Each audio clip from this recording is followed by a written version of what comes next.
എക്കണോമിക്സിൻ്റെ ഒരു പുതിയ ക്ലാസ്സിലേക്ക് എല്ലാവർക്കും സ്വാഗതം. ഇന്നത്തെ ക്ലാസ്സിൽ നമ്മൾ പഠിക്കാൻ പോകുന്നത് 2024 മാർച്ചിൽ നടന്ന +1 എക്കണോമിക്സിൻ്റെ ക്വസ്റ്റ്യൻ പേപ്പറിൻ്റെ ആൻസറാണ്. ഷുവർ ക്വസ്റ്റ്യൻസും പ്രീവിയസ് ക്വസ്റ്റ്യൻസൊക്കെ നമ്മൾ ഒരുപാട് മുമ്പ് വീഡിയോസ് ചെയ്തിട്ടുണ്ടായിരുന്നു. എല്ലാ കുട്ടികളും അത് കണ്ടിട്ട് തന്നെയാണ് എക്സാം അറ്റൻഡ് ചെയ്തതെന്ന് വിചാരിക്കുന്നു. ഈ ചാനലിൽ എക്സാം ബേസ് ആയിട്ടുള്ള ഒരുപാട് വീഡിയോസ് ചെയ്തിട്ടുണ്ടായിരുന്നു. എല്ലാ കുട്ടികളും നല്ല രീതിയിൽ കണ്ടുപോയിട്ടുണ്ടാവുന്നു. ഇത് കണ്ടിട്ടുള്ള കുട്ടികൾക്ക് എക്സാം വളരെ ഈസി ആയിട്ട് ആയിരിക്കുമെന്ന് വിചാരിക്കുന്നു. 1 മുതൽ 10 വരെയുള്ള ചോദ്യങ്ങളിൽ ഏതെങ്കിലും 8 എണ്ണത്തിന് ഉത്തരം എഴുതുക. ഒരു സ്കോർ വീതം. ഒന്നാമത്തെ ക്വസ്റ്റ്യന്, ആസൂത്രണ കമ്മീഷൻ സ്ഥാപിതമായ വർഷം. The planning commission was set up in the year 1950, 1951, 1952, 1953. ഏതാണ് ആസൂത്രണ കമ്മീഷൻ രൂപം കൊണ്ടുള്ളത്? 1950 ആണ്. 1950 ആസൂത്രണ കമ്മീഷൻ രൂപം കൊണ്ടുള്ളത്. നമ്മൾ പഠിച്ചിട്ടുള്ളതാണ്. പൊതുമേഖലാ സ്ഥാപനങ്ങളുടെ ഓഹരികൾ ഭാഗികമായി സ്വകാര്യ മേഖലയ്ക്ക് വിൽക്കുന്നത്. ഏതാണ്? നിക്ഷേപം, പുറംപണി കരാർ അഥവാ ഔട്ട്സോഴ്സിംഗ്, ഡിസ്ഇൻവെസ്റ്റ്മെന്റ്, ആഗോളവൽക്കരണം അഥവാ ഗ്ലോബലൈസേഷൻ. ഏതാണ്? ഡിസ്ഇൻവെസ്റ്റ്മെന്റ് ആണ്. നമ്മൾ പഠിച്ചിട്ടുണ്ട്. നിക്ഷേപം ഒഴിവാക്കുക അഥവാ ഡിസ്ഇൻവെസ്റ്റ്മെന്റ്. കേരള സർക്കാരിന്റെ ദാരിദ്ര്യ നിർമ്മാർജ്ജന വിഭാഗം ഏതാണ്? ഇൻഫർമേഷൻ മിഷൻ, കുടുംബശ്രീ മിഷൻ, സാക്ഷരതാ മിഷൻ ഇവയൊന്നുമല്ല. ഇൻഫർമേഷൻ മിഷന്, കുടുംബശ്രീ മിഷന് ഏതായിരിക്കും? ലിറ്ററസി മിഷന്. ഏതാണ്? കുടുംബശ്രീ മിഷന്. നമ്മൾ പഠിച്ചിട്ടുണ്ട്. ദാരിദ്ര്യം ഇല്ലാതാക്കാനുള്ള പദ്ധതികൾ പ്രധാനമായിട്ട് 3 പദ്ധതികൾ ഉണ്ടെന്ന്. അതിനെക്കുറിച്ച് നമ്മൾ പഠിച്ചിട്ടുണ്ട്. ഏതൊക്കെയായിരുന്നു അത്? 4ാമത്തെ ക്വസ്റ്റ്യൻ, പാലുൽപാദന വർധനവ് ബന്ധപ്പെട്ടിരിക്കുന്നത്. Increase in the milk production is related to golden revolution, operation flood, organic farming, land ceiling. ഏതാണ്? ഓപ്പറേഷൻ ഫ്ലഡ് ആണ്. ധവള വിപ്ലവത്തിലാണ് നമ്മൾ എന്ത് ഉൾപ്പെട്ടിട്ടുള്ളത്? പാലുൽപാദനം. ഏതാണ്? Operation flood. 5ാമത്തെ ക്വസ്റ്റ്യന്, സ്വയം തൊഴിൽ ചെയ്യുന്നവരും സ്ഥിര വരുമാനക്കാരും താൽക്കാലിക കൂലി തൊഴിലാളികളായി മാറുന്ന പ്രക്രിയ. ഏതാണ്? തൊഴിലില്ലായ്മ അഥവാ അൺഎംപ്ലോയ്മെന്റ്, കൂലി തൊഴിൽ, വേജ് എംപ്ലോയ്മെന്റ്, തൊഴിൽ ശക്തിയുടെ താൽക്കാലികവൽക്കരണം, cancellation of work force, urbanisation അഥവാ നഗരവൽക്കരണം. ഏതാണ്? തൊഴിൽ ശക്തിയുടെ താൽക്കാലികവൽക്കരണമാണ്. സ്വയം തൊഴിൽ ചെയ്യുന്നവരും സ്ഥിര വരുമാനക്കാരും താൽക്കാലിക കൂലി തൊഴിലാളികൾ മാറുന്ന പ്രക്രിയ എന്നാണ് തൊഴിൽ ശക്തിയുടെ താൽക്കാലികവൽക്കരണം. 6ാമത്തെ ക്വസ്റ്റ്യൻ, ചോദ്യാവലിയുടെ മുൻകൂട്ടിയുള്ള പരീക്ഷണം അറിയപ്പെടുന്നത്. നമ്മൾ ഒരുപാട് തവണ ആവർത്തിച്ച് പറഞ്ഞുള്ള ഒരു ചോദ്യമാണ്. ഈ ചോദ്യം എന്തായാലും പബ്ലിക് എക്സാമിന് വരുന്നത്. സെൻസസ് സർവേ, സാമ്പിൾ സർവേ, പരീക്ഷണ സർവേ, ഓൺലൈൻ സർവേ. ചോദ്യാവലിയുടെ മുൻകൂട്ടിയുള്ള പരീക്ഷണം. The pretesting of questionnaire. ഏതാണ്? പരീക്ഷണ സർവേ അഥവാ പൈലറ്റ് സർവേ എന്ന് അറിയപ്പെടും. നമ്മളൊരു ക്വസ്റ്റനെയർ തയ്യാറാക്കി കഴിഞ്ഞാൽ അതൊരു പരീക്ഷണ രീതിയിൽ ഒന്നുകിൽ നല്ല എക്സ്പീരിയൻസ് ഉള്ള ആളത്തോ അല്ലെങ്കിൽ നമ്മുടെ സുഹൃത്തിന്റെ അടുത്തോ എന്താണ് ക്വസ്റ്റനെയർ ഒരു പരീക്ഷണത്തിന് വിധേയമാക്കും. അതിനെ നമ്മൾ എന്ത് പറയാം? പരീക്ഷണ സർവേ അഥവാ പൈലറ്റ് സർവേ എന്ന് പറയുന്നത്. സ്ഥലീയ വർഗീകരണത്തിൽ ദത്തങ്ങൾ തരംതിരിച്ചിരിക്കുന്നത്. In spatial classification data are categorised according to. ഏതാണ്? സമയം, അളവ്, ഗുണമേന്മ, സ്ഥലം. Time, quantity, quality and place. ഏതാണ്? സ്ഥലം. സ്ഥലീയ വർഗീകരണത്തിൽ നമ്മൾ എന്താണ് തന്നിരിക്കുന്ന വിവരങ്ങൾ നമ്മൾ സ്ഥലത്തിന്റെ അടിസ്ഥാനത്തിൽ തരംതിരിക്കുകയാണ് ചെയ്യുന്നത്. അല്ലെ, ഒരു പ്രദേശങ്ങളുടോ അല്ലെങ്കിൽ എന്താണ് ജില്ലകളോ അല്ലെങ്കിൽ സംസ്ഥാനങ്ങൾക്കോ അനുസരിച്ച് നമുക്ക് തന്നിരിക്കുന്ന ഡാറ്റയെ തരംതിരിക്കുകയാണ്. അതിനെ നമ്മൾ എന്ത് പറയാ? സ്ഥലീയ വർഗീകരണത്തിൽ ഏതാണ്? സ്ഥലമാണ്, പ്ലേസ് ആണ്. താഴെ നൽകിയിരിക്കുന്നതിൽ വിഭജന മൂല്യം ഏതാണ്? വിഭജിക്കുക, തുല്യമായിട്ട് വിഭജിക്കുക. ഏതാണ്? സമാന്തര മാധ്യം, മാധ്യാങ്കം, ബഹുലകം, range. Arithmetic mean, median, mode, range. ഏതാണ്? മീഡിയൻ ആണ്. അല്ലെ, നമ്മൾ പഠിച്ചിട്ടുണ്ട് n/2. അതായത് 2 തുല്യമായിട്ട് ഭാഗിക്കുകയാണ് ചെയ്യുന്നത്. 9ാമത്തെ ക്വസ്റ്റ്യൻ, പഠനത്തിന് വേണ്ടി കൂടുതൽ സമയം ചെലവഴിച്ചാൽ പരാജയപ്പെടാനുള്ള സാധ്യത കുറയും എന്നത് ഏതിന്റെ ഉദാഹരണമാണ്? When you spend more time in studying, chances of failing decline. Is an example for. ഏതാണ്? Positive correlation, zero correlation, negative correlation ഇവയൊന്നുമല്ല. എന്താണ്? നമുക്ക് തന്നിരിക്കുന്ന ബിന്ദുക്കളെ ഒരു ഗ്രാഫിൽ രേഖപ്പെടുത്തുമ്പോൾ എല്ലാ ബിന്ദുക്കളും ഉയരാനുള്ള ടെൻഡൻസി കാണിക്കുകയാണെങ്കിൽ അതിന് നമ്മൾ എന്താന്ന് പറയാ? Positive correlation. ഈ ചോദ്യം ഈ രീതിയിലാണ് ചോദിച്ചിട്ടുള്ളത്. 1978-79 അടിസ്ഥാനമായ Bombay stock exchange sensitive index. Bombay stock exchange sensitive index with 1972, 1982, 1979 as. ഏതാണ്? Nifty, WPI, Sensex, HDI. ഏതാണ്? നമുക്ക് പഠിച്ചിട്ടുണ്ട്. നിഫ്റ്റി എന്ന് പറഞ്ഞാൽ നാഷണൽ സ്റ്റോക്ക് എക്സ്ചേഞ്ചിന്റെ സൂചികയാണ്. WPI എന്ന wholesale price index, HDI human development index. Sensex ആണ് ബോംബെ സ്റ്റോക്ക് എക്സ്ചേഞ്ച് സൂചികയായിട്ട് നമ്മൾ കണക്കാക്കുന്നത്. ഏതാണ്? സെൻസെക്സ്. അപ്പൊ നമ്മൾ ആദ്യത്തെ 10 എണ്ണത്തിന്റെ നമ്മൾ ആൻസർ നമ്മൾ പറഞ്ഞു കഴിഞ്ഞു. എല്ലാവരും ചെയ്തിട്ടുള്ളത് ശരിയാണെന്ന് വിചാരിക്കുന്നു. ഇനി നമ്മൾ 11 മുതൽ 15 വരെയുള്ള ചോദ്യങ്ങളിൽ ഏതെങ്കിലും 4 എണ്ണത്തിന് ഉത്തരം എഴുതുക. 2 മാർക്കിന്റെ ചോദ്യത്തിലേക്കാണ് ഇനി നമ്മൾ പോകുന്നത്.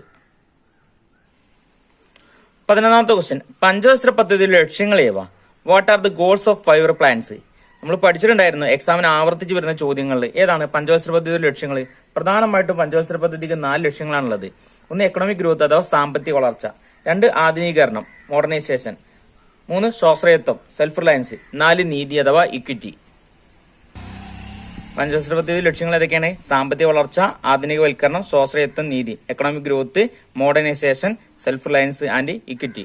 ഇത് 4 പ്രധാനമായിട്ടും പഞ്ചവത്സര പദ്ധതി ലക്ഷ്യങ്ങളായിട്ട് കണക്കാക്കുന്നത്. 2 മാർക്കിന് ചോദ്യമായതുകൊണ്ട് 4 പോയിന്റ് മാത്രം എഴുതിയാൽ മതി. 4 മാർക്കിന് 5 മാർക്കിന്റെ ആയിരുന്നെങ്കിൽ നമ്മൾ കൂടുതൽ വിശദീകരിച്ച് എഴുതേണ്ടതായിട്ട് വരുമായിരുന്നു. 12ാമത്തെ ക്വസ്റ്റ്യൻ, ദാരിദ്ര്യരേഖ എന്നാൽ എന്ത്? What is poverty line? ദാരിദ്ര്യരേഖ എന്ന് പറഞ്ഞു കഴിഞ്ഞാൽ ജനങ്ങളെ ദരിദ്രരെന്നും ദരിദ്രരല്ലാത്തവരെന്നും വേർതിരിക്കുന്ന സാങ്കല്പിക രേഖയാണ്. വരുമാന വിതരണത്തിന്റെ തലത്തിൽ വെച്ചാണ് ദരിദ്രരെയും ദരിദ്രരല്ലാത്തവരെയും നമ്മൾ തരംതിരിക്കുക. അതായത് ഒരു നിശ്ചിത കലോറിക്ക് മുകളിൽ കിട്ടുന്നവരെ ദരിദ്രരല്ലാത്തവരെന്നും ആ കലോറിക്ക് താഴെ കിട്ടുന്നവരെ നമ്മൾ എന്താണ് ദരിദ്രരായിട്ടാണ് പരിഗണിക്കുന്നത്. ഇപ്പൊ ഗ്രാമീണരെ സംബന്ധിച്ച് 2400 കലോറിയും നഗരവാസികളെ സംബന്ധിച്ച് 2200 കലോറിയുമാണ് ഊർജ്ജമായിട്ട് കണക്കായിട്ടുള്ളത്. ഇപ്പൊ 2400 കലോറിക്ക് താഴെ ഊർജ്ജം കിട്ടുന്ന ആളുകളെ നമ്മൾ ഗ്രാമങ്ങളിൽ ദരിദ്രരായിട്ടാണ് കണക്കാക്കുന്നത്. എന്നാൽ നഗരങ്ങളിലോ 2200 കലോറിക്ക് താഴെ കിട്ടുന്നവരായിട്ടാണ് നമ്മൾ എന്താണ് ദരിദ്രരായിട്ട് കണക്കാക്കുന്നത്.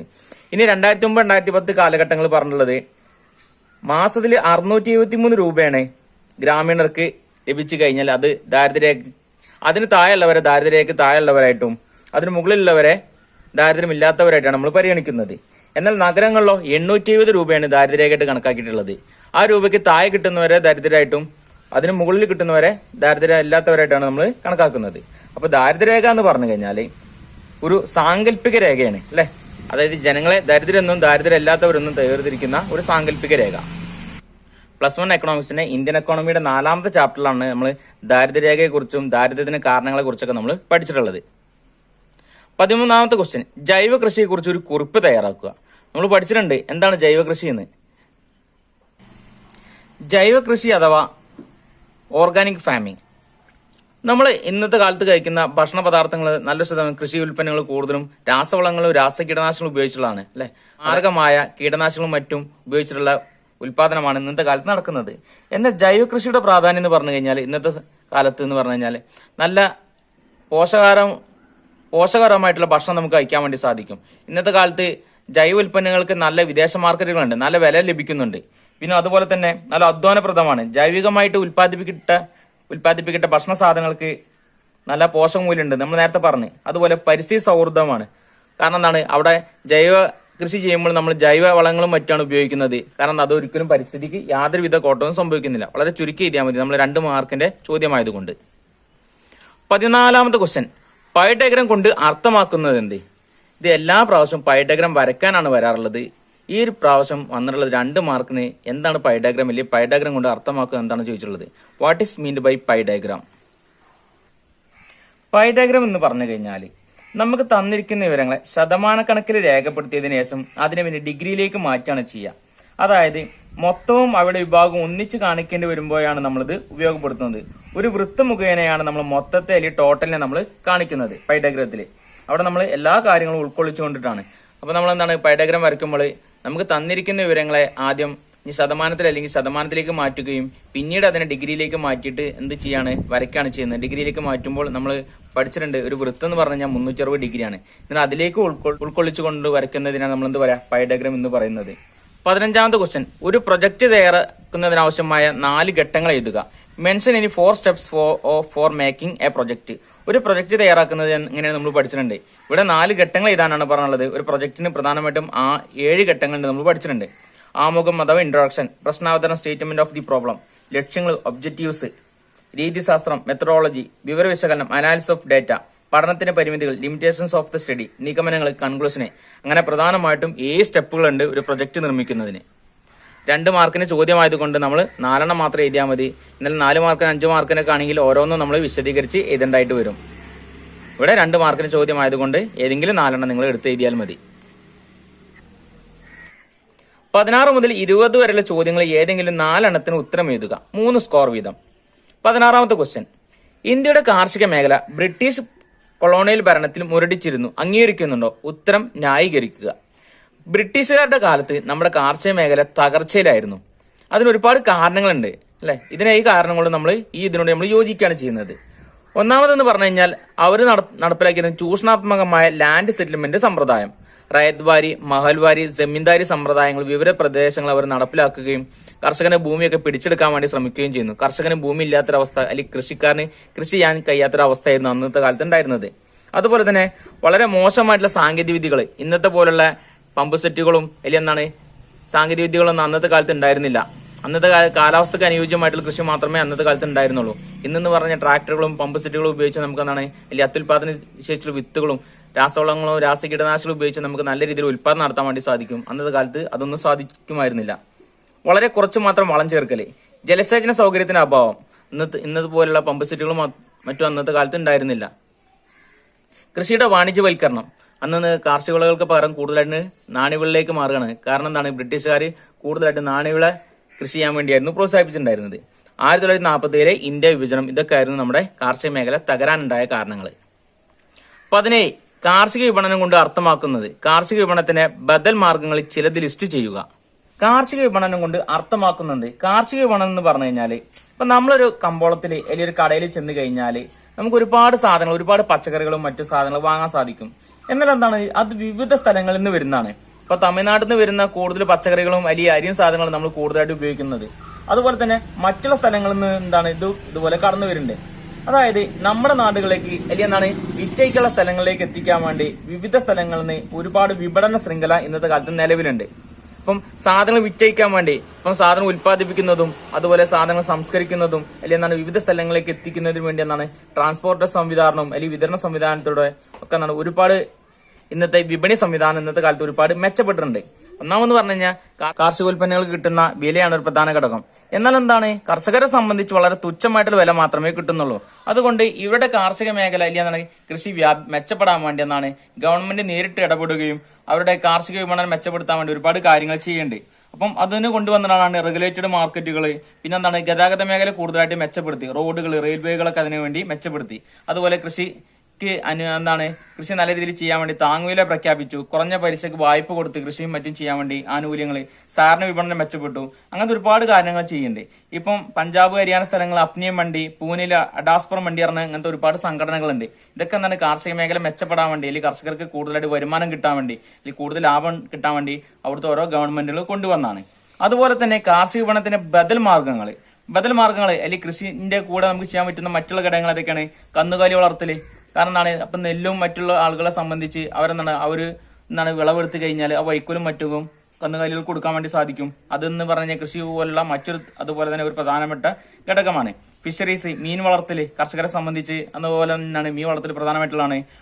പഴം പച്ചക്കറി കൃഷി ഇന്നത്തെ കാലത്ത് നമ്മൾ കൂടുതലായിട്ട് കണ്ടിട്ടുണ്ടായിരിക്കും അല്ലെ. നെല്ലും മറ്റു കൃഷി ചെയ്യുന്നത് അതുപോലെ തന്നെ മറ്റുള്ളതുപോലെ വാഴയും അതുപോലെ മറ്റുള്ള സാധനങ്ങളൊക്കെ കൃഷി ചെയ്യുന്നത് നിങ്ങൾ കണ്ടിട്ടുണ്ടായിരിക്കും. ഇതാണ് കാർഷിക വിപണനത്തിന്റെ ബദൽ മാർഗങ്ങളിൽ നമുക്ക് ഉൾക്കൊള്ളിക്കാൻ സാധിച്ചിട്ടുള്ളത്. 18ാമത്തെ ക്വസ്റ്റ്യൻ, പരിമാണാത്മക തത്വങ്ങളും ഗുണാത്മക തത്വങ്ങളും തമ്മിലുള്ള വ്യത്യാസം എഴുതുക. ഓരോന്നിനും 2 വിധ ഉദാഹരണങ്ങൾ. നമ്മൾ ഷുവർ ക്വസ്റ്റ്യൻസ് നമ്മൾ പറഞ്ഞിട്ടുള്ളതാണ്. ക്വാളിറ്റേറ്റീവ് ആൻഡ് ക്വാണ്ടിറ്റേറ്റീവ് ഡാറ്റാസ് പറഞ്ഞിട്ടുള്ളതാണ്. അതിന് 2 ഉദാഹരണം എഴുതാൻ വേണ്ടി പറഞ്ഞിട്ടുണ്ട്. നമുക്ക് തന്നിരിക്കുന്ന വിവരങ്ങളെ നമുക്ക് പ്രധാനമായിട്ട് 2ആയിട്ട് തരംതിരിക്കാം. ഒന്നാമത് ക്വാളിറ്റേറ്റീവ് ആൻഡ് ക്വാണ്ടിറ്റേറ്റീവ്, പരിമാണാത്മകവും ഗുണാത്മകവുമായിട്ട്. അപ്പം എന്താണ് പരിമാണാത്മകപരമായിട്ട് എന്ന് പറഞ്ഞു കഴിഞ്ഞാൽ, പരിമാണാത്മകം എന്ന് പറഞ്ഞാൽ നമുക്ക് അളക്കാൻ സാധിക്കും. നമുക്ക് തന്നിരിക്കുന്ന വിവരങ്ങളെ നമുക്ക് അളന്ന് തിട്ടപ്പെടുത്താൻ വേണ്ടി സാധിക്കും. ഇപ്പൊ ഒരു വ്യക്തിയെ സംബന്ധിച്ച് അയാളുടെ ഹൈറ്റ്, വെയിറ്റ് എന്ന സംഭവങ്ങളൊക്കെ നമുക്ക് അളക്കാൻ കഴിയുന്നതൊക്കെ നമുക്ക് അതിൽ ഉൾക്കൊള്ളിക്കാവുന്നതാണ്. ഇതിനെ നമ്മൾ പരിമാണാത്മകം അഥവാ ക്വാണ്ടിറ്റേറ്റീവ് ക്ലാസിഫിക്കേഷൻ എന്ന് പറയും. ഇപ്പം ഹൈറ്റ്, വെയിറ്റ് അല്ല അതുപോലെ തന്നെ ഏജ്, ഇതൊക്കെ നമുക്ക് വേണമെങ്കിൽ അതിന് എക്സാമ്പിൾ ആയിട്ട് എഴുതാവുന്നതാണ്. ഉയരം, തൂക്കം, വയസ്സെന്നൊക്കെ. എന്നാൽ അതുപോലെ തന്നെ ക്വാളിറ്റേറ്റീവിലോ ഗുണാത്മകം എന്ന് പറഞ്ഞു കഴിഞ്ഞാൽ നമുക്ക് പെട്ടെന്ന് അളക്കാൻ സാധിക്കില്ല. ചില സവിശേഷത ബേസിൽ മാത്രമേ നമുക്ക് അതിനെ പരിഗണിക്കാൻ സാധിക്കുള്ളൂ. ഇപ്പം സവിശേഷത എന്ന് പറഞ്ഞു കഴിഞ്ഞാൽ ഒരു വ്യക്തിയുടെ സൗന്ദര്യം, മുടിയുടെ നിറം, അയാളുടെ തൊലിയുടെ നിറം, ഇതിനൊക്കെ ബേസ് ചെയ്തിട്ട് നമ്മൾ അളക്കണം. അല്ലെങ്കിൽ ബുദ്ധി, അല്ലെങ്കിൽ സ്ത്രീ എന്നോ പുരുഷനെന്നോ ആൺകുട്ടികളെന്നോ പെൺകുട്ടികളെന്ന രീതിയിൽ തരംതിരിക്കാവുന്നതാണ്. ചില സവിശേഷത അടിസ്ഥാനത്തിൽ നമ്മൾ തരംതിരിക്കുകയാണ്. ഇതിനെ നമ്മൾ പറയാ, പരിമാണാത്മക തത്വങ്ങളും ഗുണാത്മക തത്വങ്ങളും തമ്മിലുള്ള വ്യത്യാസം. അപ്പൊ നമ്മൾ അതിനെ 2ന്റെയും എക്സാമ്പിൾ നമ്മൾ പറഞ്ഞു കഴിഞ്ഞു. ഗ്രാമീണ കുടുംബങ്ങളിലെ വൈദ്യുതി ഉപയോഗ രീതിയെ കുറിച്ച് ഒരു പഠനം നടത്താൻ അഫ്ലഹത്ത് ഉദ്ദേശിക്കുന്നു. കുടുംബങ്ങളിൽ നിന്ന് ദത്തങ്ങൾ ശേഖരിക്കാനുള്ള വ്യത്യസ്ത മാർഗങ്ങൾ പ്രസ്താവിക്കുക. അപ്പൊ ഇവിടെ പറഞ്ഞത് നമുക്ക് കളക്ഷൻ ഓഫ് ഡാറ്റ ആണ്. അതിൽ പ്രൈമറി അല്ലെങ്കിൽ സെക്കൻഡറി ഡാറ്റകളെ കുറിച്ചാണ് പറഞ്ഞത്. അപ്പൊ നമുക്ക് വിവിധ രീതിയിൽ കൂടെ നമുക്ക് ഡാറ്റകൾ കളക്ട് ചെയ്യാവുന്നതാണ്. ആ ചോദ്യം ഇങ്ങനത്തെ രീതിയിലാണ് ചോദിച്ചിട്ടുള്ളത്. അപ്പൊ നമ്മൾ പ്രാഥമിക ഡാറ്റ ശേഖരണത്തെ കുറിച്ച് നമ്മൾ പറഞ്ഞിട്ടുണ്ട്. ഇന്റർവ്യൂ വഴി അല്ലെ, വാമൊഴി അന്വേഷണം, പിന്നെ എന്താ മെയിൽഡ് ക്വസ്റ്റനെയർ അല്ലെ, അതായത് കത്ത് ചെയ്തിട്ട് നമുക്ക് എന്താണ് അല്ലെങ്കിൽ തപാൽ മുഖേന നമുക്ക് ഇന്റർവ്യൂവിന് വിധേയമാക്കാവുന്നതാണ്. അപ്പം ഇതൊക്കെയാണ് നമ്മൾ ഡാറ്റ കളക്ഷനെ കുറിച്ചാണ് അവിടെ പറഞ്ഞത്. വിവരങ്ങളുടെ ശേഖരണത്തെ കുറിച്ച് ഒന്ന് നേരിട്ട് ഇന്റർവ്യൂ നടത്തുക, രണ്ടാമത് ഫോൺ ഉപയോഗിച്ചിട്ട് നമുക്ക് ഇന്റർവ്യൂ നടത്താവുന്നതാണ്, പിന്നെന്താണ് തപാൽ മുഖേന ഇന്റർവ്യൂ നടത്താവുന്നതാണ്, പിന്നെന്താണ് മറ്റുള്ള വ്യക്തികൾ നമുക്ക് ചോദിച്ചത് അത് സെക്കൻഡറി ഡാറ്റകളെ നമ്മൾ ഉൾക്കൊള്ളിക്കാം. അപ്പൊ നമ്മൾ വിവരങ്ങൾ ശേഖരിക്കുന്ന വിവിധ രീതികളെ കുറിച്ചാണ് പറഞ്ഞുള്ളത്. അതിനെ കുറിച്ചൊക്കെ നിങ്ങൾ പഠിച്ചിട്ടുണ്ടായിരിക്കും. 20ാമത്തെ ക്വസ്റ്റ്യൻ, ഒരു സാംഖ്യിക പട്ടികയുടെ പ്രധാനപ്പെട്ട ഭാഗങ്ങൾ, പട്ടികയുടെ ഭാഗങ്ങൾ നിർദ്ദേശിക്കാൻ വേണ്ടിയാണ് പറഞ്ഞത്. പട്ടികയ്ക്ക് ഒരുപാട് ഭാഗങ്ങൾ നമ്മൾ പഠിച്ചിട്ടുണ്ട്. 4ാമത്തെ ചാപ്റ്ററിൽ അഥവാ പ്രസന്റേഷൻ ഓഫ് ഡാറ്റ എന്നുള്ളതിലാണ് നമ്മൾ പട്ടികയുടെ ഭാഗങ്ങളെ കുറിച്ച് നമ്മൾ പഠിച്ചിട്ടുള്ളത്. പട്ടികയ്ക്ക് പ്രധാനമായിട്ടും എന്തൊക്കെയുണ്ട്? ഒന്ന് പട്ടിക നമ്പർ ഉണ്ടായിരിക്കും, ഓരോ ടേബിളിനും ഓരോ നമ്പർ ഉണ്ടായിരിക്കും, ശീർഷകം ടൈറ്റിൽ ഉണ്ടായിരിക്കും, ക്യാപ്ഷൻ അല്ലെങ്കിൽ കോളം തലക്കെട്ട്, ക്യാപ്ഷൻ ഓർ കോളം ഹെഡിങ്, സ്റ്റെപ്പുകൾ അഥവാ വരിയുടെ തലക്കെട്ട്, സ്റ്റെപ്സ് ഓർ റോ ഹെഡിങ്സ്, പട്ടികയുടെ ഉള്ളടക്കം, ബോഡി ഓഫ് ദ ടേബിൾ, അളവുകളുടെ യൂണിറ്റ് ഓഫ് മെഷർമെന്റ്, ഉറവിടം സോഴ്സ്, പിന്നെ കുറിപ്പുകൾ. ഇതിനെ കുറിച്ചൊക്കെ നമ്മൾ പഠിച്ചിട്ടുണ്ട്. പ്രധാനമായിട്ടൊരു പട്ടികയ്ക്ക് 8 ഭാഗങ്ങളുണ്ട് നമ്മൾ പറഞ്ഞിട്ടുണ്ടായിരുന്നു. ഇതൊക്കെ എക്സാമിന് ആവർത്തി ചോദിക്കുന്നു പറഞ്ഞിട്ടുണ്ടായിരുന്നു. നിങ്ങൾ എല്ലാവരും എഴുതിയിട്ടുണ്ടാവുമെന്ന് വിചാരിക്കുന്നു. 21 മുതൽ 25 വരെയുള്ള ചോദ്യങ്ങൾ ഏതെങ്കിലും 4 എണ്ണത്തിന് ഉത്തരം എഴുതുക. 4 സ്കോർ വീതം. ഹരിത വിപ്ലവം എന്നാൽ എന്ത്? എന്തിനായിരുന്നു ഹരിത വിപ്ലവം നടപ്പിലാക്കിയത്? കർഷകർക്ക് ഇത് ഗുണം ചെയ്തു. ചുരുക്കി വിവരിക്കുക. ഹരിത വിപ്ലവത്തെ കുറിച്ച് നമ്മൾ പഠിച്ചിട്ടുണ്ട്. എക്സാമിന് ആവർത്തിച്ചു വരുന്ന ചോദ്യങ്ങൾ നമ്മൾ ഒന്ന് പറഞ്ഞിട്ടുള്ളതാണത്. ഇന്ത്യക്ക് സ്വാതന്ത്ര്യം നേടുന്ന അവസരത്തിൽ ഇന്ത്യ ഒരു കാർഷിക സമ്പദ് വ്യവസ്ഥയായിരുന്നു നമ്മൾ പഠിച്ചിട്ടുണ്ടായിരുന്നു. ഇന്ത്യൻ സമ്പദ് വ്യവസ്ഥയിൽ കാർഷിക മേഖല വളരെ തകർന്നിരിക്കുകയായിരുന്നു. ബ്രിട്ടീഷുകാരുടെ നല്ല ചൂഷണാത്മകമായിട്ടുള്ള ഒരുപാട് കാരണങ്ങളായിരുന്നു അതിന് പ്രധാനമായിട്ടുണ്ടായിരുന്നത്. അപ്പം ഹരിത വിപ്ലവം 1964-65 കാലഘട്ടങ്ങളിലാണ് ഇന്ത്യയിൽ നടപ്പിലാക്കിയിട്ടുണ്ടായിരുന്നത്. അത് നമ്മുടെ കാർഷിക മേഖല പുരോഗതി പ്രാപിക്കാൻ വേണ്ടി മെച്ചപ്പെടാൻ വേണ്ടി നമ്മൾ നടപ്പിലാക്കിയിട്ടുള്ളതാണ്. അത്യുൽപാദന ശേഷിയുള്ള വിത്തുകൾ, രാസവളങ്ങളും രാസകീടനാശിനികളും, ട്രാക്ടറുകൾ, പമ്പ് സെറ്റുകൾ, ജലസേചന സൗകര്യം, കാർഷിക ഉൽപ്പന്നങ്ങൾക്ക് വിപണന സൗകര്യം, കർഷകർ കുറഞ്ഞ നിരക്ക് വായ്പ സൗകര്യം, ഇതൊക്കെ ചെയ്തു കൊടുത്തു കഴിഞ്ഞാൽ ഇവർ സ്വാഭാവികമായിട്ടും കൃഷി ചെയ്യാൻ താല്പര്യപ്പെടുകയും അത് സ്വാഭാവികമായിട്ടും നമ്മുടെ കാർഷിക മേഖല വികസിക്കാനുള്ള കാരണമാവുകയും ചെയ്യും. അതുപോലെ തന്നെ അത്യുൽപാദന ശേഷിയുള്ള വിത്തുകൾ നമ്മൾ പഠിച്ചിട്ടുണ്ട്. ഹരിത വിപ്ലവത്തോടു കൂടിയാണ് മെക്സിക്കൻ കൊറിയ എന്ന ഒരു ഗോതമ്പ് വിത്ത് ഇന്ത്യയിലേക്ക് കടന്നു വരികയും ഇന്ത്യയിൽ അത് പിന്നീട് ഹരിത വിപ്ലവം ഗോതമ്പ് വിപ്ലവം എന്നുള്ള പേരിലാണ് അറിയപ്പെട്ടതെന്നൊക്കെ നമ്മൾ പഠിച്ചിട്ടുണ്ടായിരുന്നു. 1964-65 കാലഘട്ടങ്ങളിൽ ഇത് വിജയിച്ചതിന്റെ ഭാഗമായിട്ട് പിന്നീട് നമ്മൾ 75-85 കാലഘട്ടങ്ങൾ ഇത് കൂടുതലായിട്ട് നടപ്പിലാക്കി. ഇതുകൊണ്ട് നമുക്ക് ഒരുപാട് ഗുണങ്ങൾ ഉണ്ടായിട്ടുണ്ട്. നമ്മുടെ രാജ്യത്ത് ഭക്ഷ്യധാന്യങ്ങളുടെ കാര്യത്തിൽ നമ്മൾ സ്വയം പര്യാപ്തമായി, വിപണിയിൽ വിറ്റയക്കാൻ കൂടുതൽ മിച്ചം വന്നു. അതായത് കർഷകർക്ക് അവർ ഉൽപ്പാദിപ്പിച്ചതിന് ശേഷം ബാക്കിയുള്ള എന്താണ് പുറത്തേക്ക് വിറ്റയക്കാനും അതിനനുസരിച്ച് അവർക്ക് വരുമാനം കിട്ടും. ഇറക്കുമതിയിലും ഭക്ഷ്യസഹായത്തിനുമുള്ള ആശ്രയത്വം കുറഞ്ഞ് മറ്റുള്ള രാജ്യങ്ങളെ ഭക്ഷ്യ സാധനങ്ങളൊക്കെ നമ്മൾ ആശ്രയിക്കുന്ന നമ്മൾ ഒഴിവാക്കാൻ വേണ്ടി സാധിച്ചു. ഭക്ഷ്യധാന്യങ്ങളുടെ വില കുറഞ്ഞതിനാൽ ദരിദ്ര ജനവിഭാഗങ്ങൾക്ക് അത് കുറഞ്ഞ വിലയിൽ കിട്ടാൻ തുടങ്ങി. പൊതുവിതരണ സംവിധാനം മെച്ചപ്പെട്ടു. ഇതൊക്കെ ഹരിത വിപ്ലവം കൊണ്ടുണ്ടായിട്ടുള്ള നേട്ടങ്ങളാണ്. അതുപോലെ കോട്ടങ്ങൾ ഉണ്ടായിട്ടുണ്ട്. എന്നാൽ എന്താണ് നമ്മുടെ ഭക്ഷ്യധാന്യങ്ങളുടെ കാര്യത്തിൽ നമ്മൾ സ്വയം പര്യാപ്തമായി മറ്റുള്ളവരെ ആശ്രയിക്കാതെ ജീവിക്കാൻ കഴിയുന്ന രീതിയിലേക്ക് നമ്മൾ എത്തിച്ചേർന്നു. 22ാമത്തെ ക്വസ്റ്റ്യൻ, നമ്മുടെ നാട്ടിൽ വ്യത്യസ്ത തരം തൊഴിലില്ലായ്മ നിലനിൽക്കുന്നുണ്ടോ? അവയുടെ പേര് നൽകുക. ഗവൺമെന്റ് നടപ്പിലാക്കിയ തൊഴിൽ സൃഷ്ടിക്ക പദ്ധതികളിൽ ചിലത് വിശദീകരിക്കുക. ഇത് നമ്മൾ മുമ്പ് പഠിച്ചിട്ടുള്ളതാണ്. 22ാമത്തെ ക്വസ്റ്റ്യൻ, നമ്മുടെ നാട്ടിൽ നിലനിൽക്കുന്ന പ്രധാനമായിട്ടുള്ള തൊഴിലില്ലായ്മകൾ ഒന്ന് പ്രത്യക്ഷ തൊഴിലില്ലായ്മ, പ്രച്ഛന്ന തൊഴിലില്ലായ്മ, കാലിക തൊഴിലില്ലായ്മ, ഘടനാപരമായിട്ടുള്ള തൊഴിലില്ലായ്മ. പ്രത്യക്ഷ തൊഴിലില്ലായ്മ എന്ന് പറഞ്ഞാൽ ഒരു വ്യക്തി തൊഴിലെടുക്കാൻ വേണ്ടി തയ്യാറാണ്, എന്നാൽ എന്താണ് അയാൾക്ക് തൊഴിൽ കിട്ടാത്തൊരവസ്ഥയാണ്. ഇതിനെ നമ്മൾ പ്രത്യക്ഷ തൊഴിലില്ലായ്മ എന്ന് പറയും. എന്നാൽ പ്രച്ഛന്ന തൊഴിലില്ലായ്മ എന്ന് പറഞ്ഞു കഴിഞ്ഞാല് നമ്മളെ നാടുകളിൽ ഒരു തൊഴിലിന് കൂടുതൽ ആളുകളെ നിയമിക്കും. അപ്പൊ പെട്ടെന്ന് തന്നെ ആ തൊഴിൽ തീർന്നു പോകുകയും പിന്നീടുള്ള കാലഘട്ടങ്ങളിൽ ഈ ജനങ്ങൾ എന്താണ് തൊഴിലില്ലാത്തൊരവസ്ഥ വരികയും ചെയ്യാണ്. ഇതിനെ നമ്മൾ പ്രച്ഛന്ന തൊഴിലില്ലായ്മ എന്ന് പറയും. കാലിക തൊഴിലില്ലായ്മ എന്ന് പറഞ്ഞാൽ കാലാവസ്ഥക്ക് അനുസരിച്ച് ഇപ്പൊ നമ്മുടെ നാട്ടിലൊക്കെ മഴക്കാലം വന്നു കഴിഞ്ഞാൽ ചില ആളുകൾക്ക് തൊഴിലുണ്ടാവില്ല. എന്നാൽ നേരെ മറിച്ച് നല്ല വേനലായി കഴിഞ്ഞാൽ ചില വ്യക്തികൾക്ക് തൊഴിലുണ്ടാവില്ല. അപ്പൊ അത് കാലാവസ്ഥക്ക് അനുസരിച്ചാണ്. ഘടനാപരമായിട്ടുള്ള തൊഴിലില്ലായ്മ, സാങ്കേതിക വിദ്യയിലുണ്ടായ മാറ്റങ്ങൾ. ഇപ്പൊ പണ്ട് കൃഷിക്കും മറ്റും എന്താണ് ഒരുപാട് തൊഴിലാളികൾ നിയമിച്ചിട്ടുണ്ടായിരുന്നു. എന്നാൽ യന്ത്രങ്ങളുടെ കടന്നുവരവ് എന്താണ് ഒരുപാട് ആൾക്കാരുടെ തൊഴിൽ നഷ്ടപ്പെട്ട് പല ഫാക്ടറികളും മറ്റും എന്താണ് യന്ത്രങ്ങളെ കടന്നുവരവോടുകൂടി ഒരുപാട് ആളുകൾക്ക് തൊഴിൽ നഷ്ടപ്പെടുകയാണ് ചെയ്യുക. ഇതിനാണ് വിവിധ തരത്തിലുള്ള തൊഴിലില്ലായ്മ എന്ന് പറയുന്നത്. അപ്പൊ നമ്മുടെ നാട്ടിൽ പ്രധാനമായിട്ട് നിലനിൽക്കുന്നതാണ് പ്രച്ഛന്ന തൊഴിലില്ലായ്മ. അതായത് ഒരു തൊഴിലിന് ഒന്നിലേത് ഒരുപാട് ആളുകളെ നിയമിക്കുമ്പോൾ എന്താണ് പെട്ടെന്ന് തൊഴിൽ തീർന്നു പോകുന്ന ഒരു അവസ്ഥയാണ്. ഗവൺമെന്റ് നടപ്പിലാക്കിയ തൊഴിൽ സൃഷ്ടിക്ക പദ്ധതികൾ ചിലത് വിശദീകരിക്കുക. അപ്പൊ ഗവൺമെന്റ് എന്താണ് ഒരുപാട് തൊഴിൽ സൃഷ്ടിക്കൽ പദ്ധതികൾ നടപ്പിലാക്കിയിട്ടുണ്ട്. NRGP ആണ്, national rural employment guarantee scheme. ഇപ്പൊ നമ്മൾ പഠിച്ചിട്ടുണ്ട് നമ്മുടെ രാജ്യത്തുള്ള ദാരിദ്ര്യം ഇല്ലാതാക്കാൻ വേണ്ടി ഗവൺമെന്റ് നടപ്പിലാക്കിയ പദ്ധതികൾ, സ്വയം തൊഴിൽ പദ്ധതികളും തൊഴിൽദാന പദ്ധതികളും അതൊക്കെ നമുക്ക് ഇവിടെ എഴുതാവുന്നതാണ്. പിന്നെ അത് നേരെ ഇവിടെ എത്തിയാൽ മതി. നമ്മൾ നേരത്തെ പറഞ്ഞിട്ടുണ്ട്, ഞാൻ ഇതിവിടെ വിശദീകരിക്കുന്നില്ല. 23ാമത്തെ ക്വസ്റ്റ്യൻ, ഇന്ത്യ, ചൈന, പാകിസ്ഥാൻ എന്നീ രാജ്യങ്ങളിലെ പ്രധാനപ്പെട്ട ജനസംഖ്യാ സൂചകങ്ങളെ കുറിച്ച് വിശദീകരിക്കുക. നമ്മൾ ഇന്ത്യൻ എക്കോണമിയിലെ 10ാമത്തെ ചാപ്റ്ററിലാണ് നമ്മൾ ഈ 3 രാജ്യങ്ങളെ താരതമ്യം ചെയ്ത് പഠിച്ചിട്ടുള്ളത്. ഷുവർ ക്വസ്റ്റ്യൻ നമ്മൾ പറഞ്ഞിട്ടുണ്ടായിരുന്നു എന്തായാലും ഈ ചോദ്യം എക്സാമിന് ചോദിക്കുന്നത്. ഇന്ത്യ, ചൈന, പാകിസ്ഥാൻ നോക്കുകയാണെങ്കിൽ ഏറ്റവും കൂടുതൽ ജനസംഖ്യ ഉള്ളത് ഇവിടെയാണ്, ചൈനയിലാണ്. അതിനുശേഷം ഉള്ളത് ഇവിടെയാണ്, ഇന്ത്യയിലും പിന്നെ പാകിസ്ഥാനിലുമാണ് ഉള്ളത്.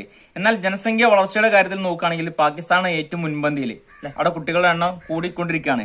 എന്നാൽ എന്താണ്, ചൈനയിലാണ് വളരെ കുറവുള്ളത്, പാകിസ്ഥാന് ശേഷം ഇന്ത്യയിലാണുള്ളത്. ജനസാന്ദ്രതയുടെ കണക്ക് നോക്കുകയാണെങ്കിലോ ഏറ്റവും കൂടുതൽ ജനസാന്ദ്രത ഉള്ളത് ഇന്ത്യയിലാണ്, ചൈനയില് ഏറ്റവും കുറവാണ്, പാകിസ്ഥാനിലും അതുപോലെ ഇന്ത്യക്ക് തൊട്ട് പിന്നിൽ പാകിസ്ഥാനുണ്ട്. സ്ത്രീ പുരുഷ അനുപാതം നോക്കുകയാണെങ്കിൽ ഏറ്റവും കൂടുതലുള്ളത് സ്ത്രീ പുരുഷ അനുപാതം ഉള്ളത് പാകിസ്ഥാനിലാണ്. എന്നാൽ അതിനേക്കാൾ കുറവ് ഇന്ത്യയിലും പിന്നെ ചൈനയിലുമാണ്.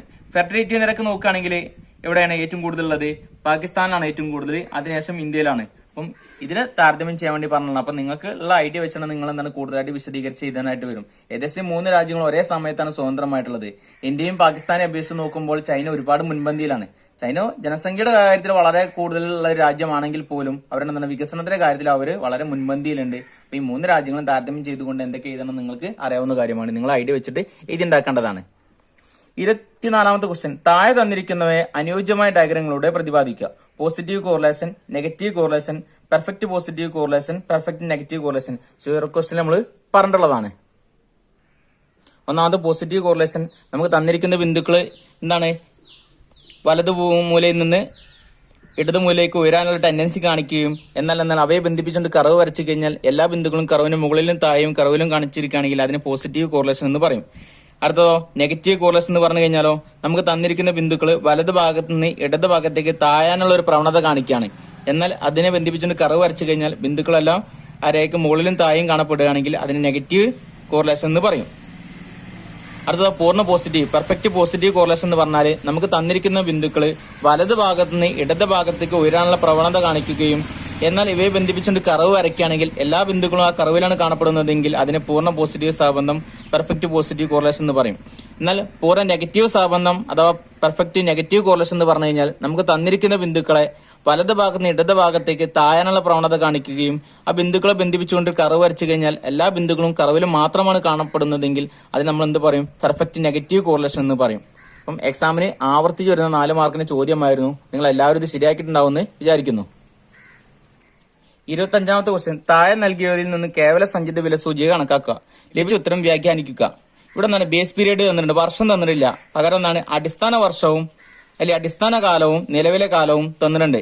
ഇപ്പം സാധനങ്ങൾ ABCD ആണ് കൊടുത്തിട്ടുണ്ട്. അപ്പൊ നമ്മൾ എന്ത് ചെയ്യണം, ഇവിടെ നമ്മൾ കേവല വില സൂചിക കണ്ടെത്താനാണ് പറഞ്ഞുള്ളത്.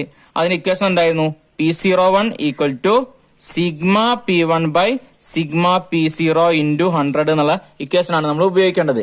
അപ്പൊ നമുക്ക് അറിയാവുന്ന കാര്യമാണ്. അപ്പൊ നമ്മൾ ആദ്യം ഇതിന്റെ ടോട്ടൽ കാണണം. 2, 5, 7, 11, 13. അപ്പൊ സിഗ്മ P0 നമുക്ക് എന്ത് കിട്ടി, 13 എന്നും സിഗ്മ P1 ഇതെന്താണ് ബേസ് പീരീഡിനെ നമുക്ക് P0 എന്നും കറന്റ് പീരീഡിനെ നമ്മൾ P1 ആണ് രേഖപ്പെടുത്തുന്നത്. അപ്പം 10, 15, 18 സിഗ്മ P1 എന്ത് നമുക്ക് കിട്ടി, 18 എന്ന് കിട്ടി. ഇനി നമ്മൾ ഇതിന്റെ ഇത് ചെയ്യാവുന്നതാണ്. P01 equal to sigma P1 by sigma P0 into 100. അപ്പൊ എന്ത് കിട്ടും, 18/13 ഇൻറ്റു 100. 18/13 എന്ന് പറഞ്ഞു കഴിഞ്ഞാൽ 1.30 ഇൻറ്റു 100 നമുക്ക് എന്ത് കിട്ടും, 130 എന്ന് കിട്ടും. അതായത് കേവല സഞ്ചിത വില സൂചിക നമുക്ക് എന്ത് കിട്ടി, 130 എന്ന് കിട്ടിയിട്ടുണ്ട്. അപ്പൊ നിങ്ങൾക്കത് ചെയ്തിട്ടുണ്ടാവുമെന്ന് വിചാരിക്കുന്നു. ഇനി അടുത്തത് 26 മുതൽ 30 വരെയുള്ള ചോദ്യങ്ങൾ ഏതെങ്കിലും 4 എണ്ണത്തിന് ഉത്തരം എഴുതുക. 26ാമത്തെ ക്വസ്റ്റ്യൻ, ഇന്ത്യയിൽ ദാരിദ്ര്യം നിലനിൽക്കുന്നതും കൊണ്ട്. അപ്പം എക്സാമിന് ഇങ്ങനെ ചോദ്യം വന്നു കഴിഞ്ഞാൽ ഇന്ത്യയിൽ ദാരിദ്ര്യം നിലനിൽക്കാനുള്ള കാരണങ്ങൾ അല്ലെങ്കിൽ എന്താണ് ദാരിദ്ര്യത്തിനുള്ള കാരണങ്ങൾ നിങ്ങൾ എഴുതിയാൽ മതി. ദാരിദ്ര്യത്തിന്റെ കാരണങ്ങളെ കുറിച്ച് നമ്മൾ പഠിച്ചിട്ടുണ്ട്. എന്തൊക്കെയാണ്, പ്രധാനമായിട്ടും നമ്മുടെ രാജ്യത്ത് കുറഞ്ഞ വരുമാനമാണ്, ജനങ്ങൾക്ക് കുറഞ്ഞ വരുമാനം ഉള്ളത് കൊണ്ടാണ് ഇന്ത്യയിൽ ദാരിദ്ര്യം നിലനിൽക്കാനുള്ള കാരണം. ആസ്തിയില്ലായ്മ, ജനങ്ങൾക്ക് സ്വത്തോ അല്ലെങ്കിൽ സമ്പത്തില്ലാത്ത അവസ്ഥ, വീടും എന്താണ് സ്ഥലങ്ങളൊന്നും ഇല്ലാത്തത് കൊണ്ടാണ്. തൊഴിലില്ലായ്മ, അതുപോലെ തൊഴിലില്ലായ്മ ഉള്ളത് കൊണ്ടാണ്, ജനങ്ങൾക്ക് എല്ലാവർക്കും തൊഴിലില്ലാത്തത് കൊണ്ടാണ് ഇന്നത്തെ നമ്മുടെ രാജ്യത്ത് ദാരിദ്ര്യം ഉണ്ടാവുന്നത്. അസമത്വം, ഇൻഇക്വാളിറ്റി, അവിടെ താഴ്ന്ന ജനവിഭാഗങ്ങളും ഉയർന്ന ജനവിഭാഗങ്ങളും എന്ന രീതിയിൽ എന്താണ് ഇവിടെ അസമത്വം ഉള്ളത് കൊണ്ടാണ്. ഒറ്റപ്പെട്ട് താമസിക്കുന്നത് കൊണ്ടാണ് പല ആൾക്കാരും ദരിദ്രരായി തീരുന്നത്. ചൂഷിതര്, അസംഘടിത മേഖലയും സംഘടിത മേഖലയും തമ്മിലുള്ള ഒരു വ്യത്യാസമാണ് ഇവിടെ കാണിക്കുന്നത്. കുറഞ്ഞ സാമ്പത്തിക വളർച്ച, നമ്മുടെ രാജ്യത്തിന് വേണ്ടത്ര സാമ്പത്തിക വളർച്ച ഇല്ലാത്തതുകൊണ്ടും ജനങ്ങളെ ദാരിദ്ര്യത്തിലേക്ക് നയിക്കും. ജനസംഖ്യാ സ്ഫോടനം, ഇന്ത്യയിലെ അമിതമായിട്ടുള്ള ജനസംഖ്യാ വളർച്ച എന്തിന് കാരണമാകുന്നുണ്ട്? ദാരിദ്ര്യത്തിന് കാരണമാകുന്നുണ്ട്. കൃഷിയുടെയും വ്യവസായവൽക്കരണത്തിന്റെയും പിന്നോക്കാവസ്ഥ, കാർഷിക മേഖലയും അല്ലെങ്കിൽ വ്യവസായ മേഖലയും പിന്നോക്കാവസ്ഥ നിൽക്കുന്നത് എന്താണ്? ജനങ്ങൾക്ക് നല്ല രീതിയിൽ തൊഴിൽ കിട്ടാതിരിക്കുകയും അതുകൊണ്ട് ജനങ്ങൾ ദാരിദ്ര്യത്തിലാവുകയും ചെയ്യും. അത് ഇന്ത്യയിലെ ദാരിദ്ര്യത്തിന് കാരണങ്ങൾ ചോദിച്ചു കഴിഞ്ഞാൽ നമ്മൾ പഠിച്ചിട്ടുള്ളത് ദാരിദ്ര്യത്തിന്റെ കാരണം നിങ്ങൾ എഴുതിയാൽ മതി. 4ാമത്തെ ചാപ്റ്ററാണ് നമ്മൾ പഠിച്ചിട്ടുള്ളത്, നമ്മുടെ ദാരിദ്ര്യത്തിന്റെ കാരണങ്ങൾ. 27ാമത്തെ ക്വസ്റ്റ്യൻ, മനുഷ്യ മൂലധനത്തിന്റെ പ്രധാന ഉറവിടങ്ങൾ വിശദമാക്കുക. നമ്മൾ പഠിച്ചിട്ടുള്ള 5ാമത്തെ ചാപ്റ്ററിലാണ് മനുഷ്യ മൂലധനത്തെ കുറിച്ച് പഠിച്ചിട്ടുള്ളത്. മനുഷ്യൻ ഒരു മൂലധന വസ്തുവായി മാറുക. എങ്ങനെയാണ് മനുഷ്യർ മൂലധന വസ്തുവായി മാറുക? ഇപ്പം നല്ലൊരു കഴിവുള്ള ഒരാൾക്ക്, നല്ല വിദ്യാഭ്യാസമുള്ള ആൾക്ക്, നല്ല ആരോഗ്യമുള്ള ആളെ സംബന്ധിച്ച് ഇതൊന്നും ഇല്ലാത്ത ഒരാളെക്കാൾ കൂടുതലായിട്ട് ഒരുപാട് കാര്യങ്ങൾ ചെയ്യാൻ കഴിയും. മെച്ചപ്പെട്ട തൊഴിൽ കണ്ടെത്താൻ വേണ്ടിയും കൂടുതൽ വരുമാനം ഉണ്ടാക്കാൻ വേണ്ടിയും അതുവഴി രാജ്യത്തിന്റെ സാമ്പത്തിക വളർച്ചയ്ക്കും അല്ലെങ്കിൽ ഒരുപാട് കാര്യങ്ങൾ ചെയ്യാൻ വേണ്ടി സാധിക്കും. അപ്പം മനുഷ്യർ മൂലധന വസ്തു ആണെന്നുണ്ടെങ്കിൽ പ്രധാനമായിട്ട് നമ്മൾ അറിഞ്ഞിരിക്കേണ്ട ചില ഘടകങ്ങളുണ്ട്. 1 വിദ്യാഭ്യാസം, എഡ്യൂക്കേഷന്. 2 ആരോഗ്യം, ഹെൽത്ത്. 3 ജോലിക്കിടയിൽ പരിശീലനം, ജോബ് ട്രെയിനിങ്. 4 കുടിയേറ്റം, മൈഗ്രേഷന്. 5 ഇൻഫർമേഷൻ, IT, അല്ലെ? ഈ 5 ഘടകങ്ങൾ ഉണ്ടെങ്കിൽ മാത്രമേ മനുഷ്യർ മൂലധന വസ്തുവായി മാറുള്ളൂ. അപ്പം ഇവിടെ വന്നിട്ടുള്ള 5 മാർക്കിന് ചോദ്യമായതുകൊണ്ട് ഇത് ഓരോന്നും നമ്മൾ വിശദീകരിക്കേണ്ടതായിട്ടുണ്ട്. വിദ്യാഭ്യാസം എങ്ങനെ ഒരു വ്യക്തിയെ സ്വാധീനിക്കുന്നത്, അപ്പം നമ്മുടെ ഗവൺമെന്റ് അതിനുവേണ്ടി എന്തൊക്കെ കാര്യങ്ങൾ ചെയ്തു കൊടുക്കുന്ന കാര്യങ്ങളെ കുറിച്ചൊക്കെ നമ്മൾ പഠിച്ചിട്ടുണ്ട്.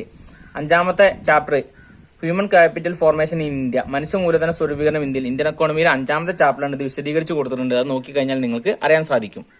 സെൻസസ് സർവേയും സാമ്പിൾ സർവേയും വിവരിച്ചെഴുതുക. എന്താണ് സെൻസസ് സർവേ എന്നും എന്താണ് സാമ്പിൾ സർവേ നമ്മൾ പഠിച്ചിട്ടുണ്ട്. നമ്മുടെ രാജ്യത്ത് ഓരോ 10 വർഷം കൂടുന്തോറും സെൻസസ് നടത്താറുണ്ട്. എല്ലാത്തിനെയും പരിഗണിച്ചുകൊണ്ട് സർവേ നടത്തുകയാണെങ്കിൽ അതിന് നമ്മൾ സെൻസസ് സർവേ എന്ന് പറയും. എന്നാൽ സാമ്പിൾ സർവേ എന്ന് പറഞ്ഞു കഴിഞ്ഞാലോ ഒരു കൂട്ടത്തിൽ നിന്ന് കുറച്ച് എണ്ണത്തിന് നമ്മൾ തെരഞ്ഞെടുത്തുകൊണ്ട് സർവേ നടത്തുകയാണെങ്കിൽ അത് നമ്മൾ എന്ത് പറയാ? സാമ്പിൾ സർവേ എന്ന് പറയാം. അപ്പൊ സെൻസസ് സർവേയെ കുറിച്ചും സാമ്പിൾ സർവേയെ കുറിച്ചും നമ്മൾ ഒരുപാട് പഠിച്ചിട്ടുണ്ട്. ഇവിടെ കൂടുതലായിട്ട് വിശദീകരിക്കുന്നില്ല, നിങ്ങൾ നോക്കിക്കഴിഞ്ഞാൽ തന്നെ നിങ്ങൾക്ക് അറിയാൻ വേണ്ടി സാധിക്കും. 29ാമത്തെ ക്വസ്റ്റ്യൻ, എക്കണോമിക്സ് ക്ലാസ് ടെസ്റ്റിൽ 28 കുട്ടികൾക്ക് നേടിയ മാർക്ക് താഴെ കൊടുത്തിരിക്കുന്നു. ക്ലാസ് ഇടവേള 5 ഉപയോഗിച്ച് ഒരു ആവർത്തി വിതരണ പട്ടിക തയ്യാറാക്കുക. ഓരോ ക്ലാസ്സിനെയും മധ്യമൂല്യം കണക്കാക്കുക. അപ്പൊ ഇവിടെ ടാലി നിർമ്മിക്കാനാണ് പറഞ്ഞുള്ളത്. അപ്പൊ നമ്മൾ ക്ലാസിന്റെ അകലം 5 ആയിട്ട് പരിഗണിക്കണം. അപ്പൊ ആദ്യത്തെ ക്ലാസ്സും അവസാനത്തെ ക്ലാസ് ഏതാണെന്ന് നിങ്ങൾ എന്ത് ചെയ്താൽ മതി? ഏറ്റവും ചെറിയ സംഖ്യയും ഏറ്റവും വലിയ സംഖ്യയും പരിഗണിക്കുക. ഇവിടെ തന്നിരിക്കുന്ന ഏറ്റവും ചെറിയ സംഖ്യ ഏതാണ്? 1 ആണ്. ഏറ്റവും വലിയ സംഖ്യ 28 ആണ്. അപ്പം ഇത് ഉൾക്കൊണ്ടുകൊണ്ടുള്ള ഒരു ക്ലാസ് ആയിരിക്കണം നിങ്ങൾ നിർമ്മിക്കേണ്ടത്. അപ്പൊ class 0 to 5, 5 to 10, 10 to 15, 15 to 20, 20 to 25, 25 to 30. 0 to 5, 5 to 10, 10 to 15, 15 to 20, 20 to 25, 25 to 30. 30 വരെയുള്ള ക്ലാസ് നിങ്ങൾ നിർമ്മിച്ചാൽ മതി. ഇനി അതുപോലെ ടാലി നിർമ്മിക്കണം. 0നും 5ഉം ഉള്ളിലുള്ള സംഖ്യകളെ, 5നും 10നും ഉള്ളിലെ, 10നും 15നും ഉള്ളിലെ, ഇതൊക്കെ നിങ്ങൾക്ക് നിർമ്മിക്കാൻ മുമ്പ് പഠിച്ചിട്ടുള്ളതാണ്. എന്നാലും ഒന്നുകൂടി നമ്മൾ ചെയ്തു നോക്കാം. ഇവിടെ ഏറ്റവും ചെറിയ സംഖ്യ 1ഉം ഏറ്റവും വലിയ സംഖ്യ എത്രയാണ്? 28 ഇത് കിട്ടുന്ന രീതിയിൽ ക്ലാസ് നമ്മൾ നിർമ്മിച്ചു കഴിഞ്ഞു. ക്ലാസിന്റെ അകലം 5 ആയിരിക്കണം എന്ന് പറഞ്ഞു. ഏറ്റവും വലിയ സംഖ്യ 28 ആയതുകൊണ്ട് 30 വരെയുള്ള ക്ലാസ്സും ഏറ്റവും ചെറിയ സംഖ്യ 1 ആയതുകൊണ്ട് 0 മുതൽ തുടങ്ങുന്ന ക്ലാസ്സാണ് നമ്മൾ നിർമ്മിച്ചിട്ടുള്ളത്. ക്ലാസിന്റെ 5 അകലമാക്കി നിർമ്മിച്ചുകൊണ്ട് നമ്മളൊരു ക്ലാസ് നിർമ്മിച്ചു കഴിഞ്ഞു. ഇനി ടാലി രേഖപ്പെടുത്തണം. അപ്പൊ തന്നിരിക്കുന്ന സംഖ്യകളെ നമുക്ക് ഇതിലേക്ക് അടയാളപ്പെടുത്തണം. അപ്പം ആദ്യത്തെ 10 അപ്പൊ നമ്മൾ എന്താണ് 10 ഇവിടെ രേഖപ്പെടുത്തുക? ആദ്യത്തെ 10 എന്ന സംഖ്യയാണ്. 10 രേഖപ്പെടുത്തുമ്പോൾ നമ്മൾ ശ്രദ്ധിക്കേണ്ടത് ഇവിടെ 5 to 10 ഉണ്ട്, 10 to 15 എന്ന ക്ലാസ്സുകളുണ്ട്. അപ്പം 10 എന്ന് പറഞ്ഞു കഴിഞ്ഞാൽ 5 to 10 എന്നത് 5 to 9 വരെയാണ് നമ്മളോട് രേഖപ്പെടുത്തുക. 10 to 15 10 വരിക. അപ്പൊ നമ്മൾ ആദ്യത്തെ 10 നമ്മൾ ഇവിടെ അടയാളപ്പെടുത്തി. 2ാമത്തെ ക്ലാസ്സിൽ നമ്മൾ രേഖപ്പെടുത്തി കഴിഞ്ഞു. 3ാമത്തെ ക്ലാസ്സിൽ രേഖപ്പെടുത്തി കഴിഞ്ഞു. ഇനി എത്രയാണ്? 3 ഇതിലാണ് വരും. ആദ്യത്തേല് 6, 3, 2, 4, 8, 3. 5ാമത് വരുമ്പോൾ നമ്മൾ എന്ത് ചെയ്യണം? ഇങ്ങനെ ക്രോസ് ചെയ്യണം. 12, 18, 5,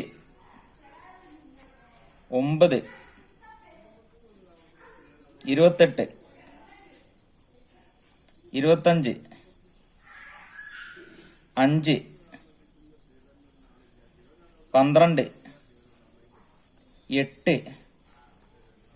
6 5 15 8 22 1 24 7 4 5 1.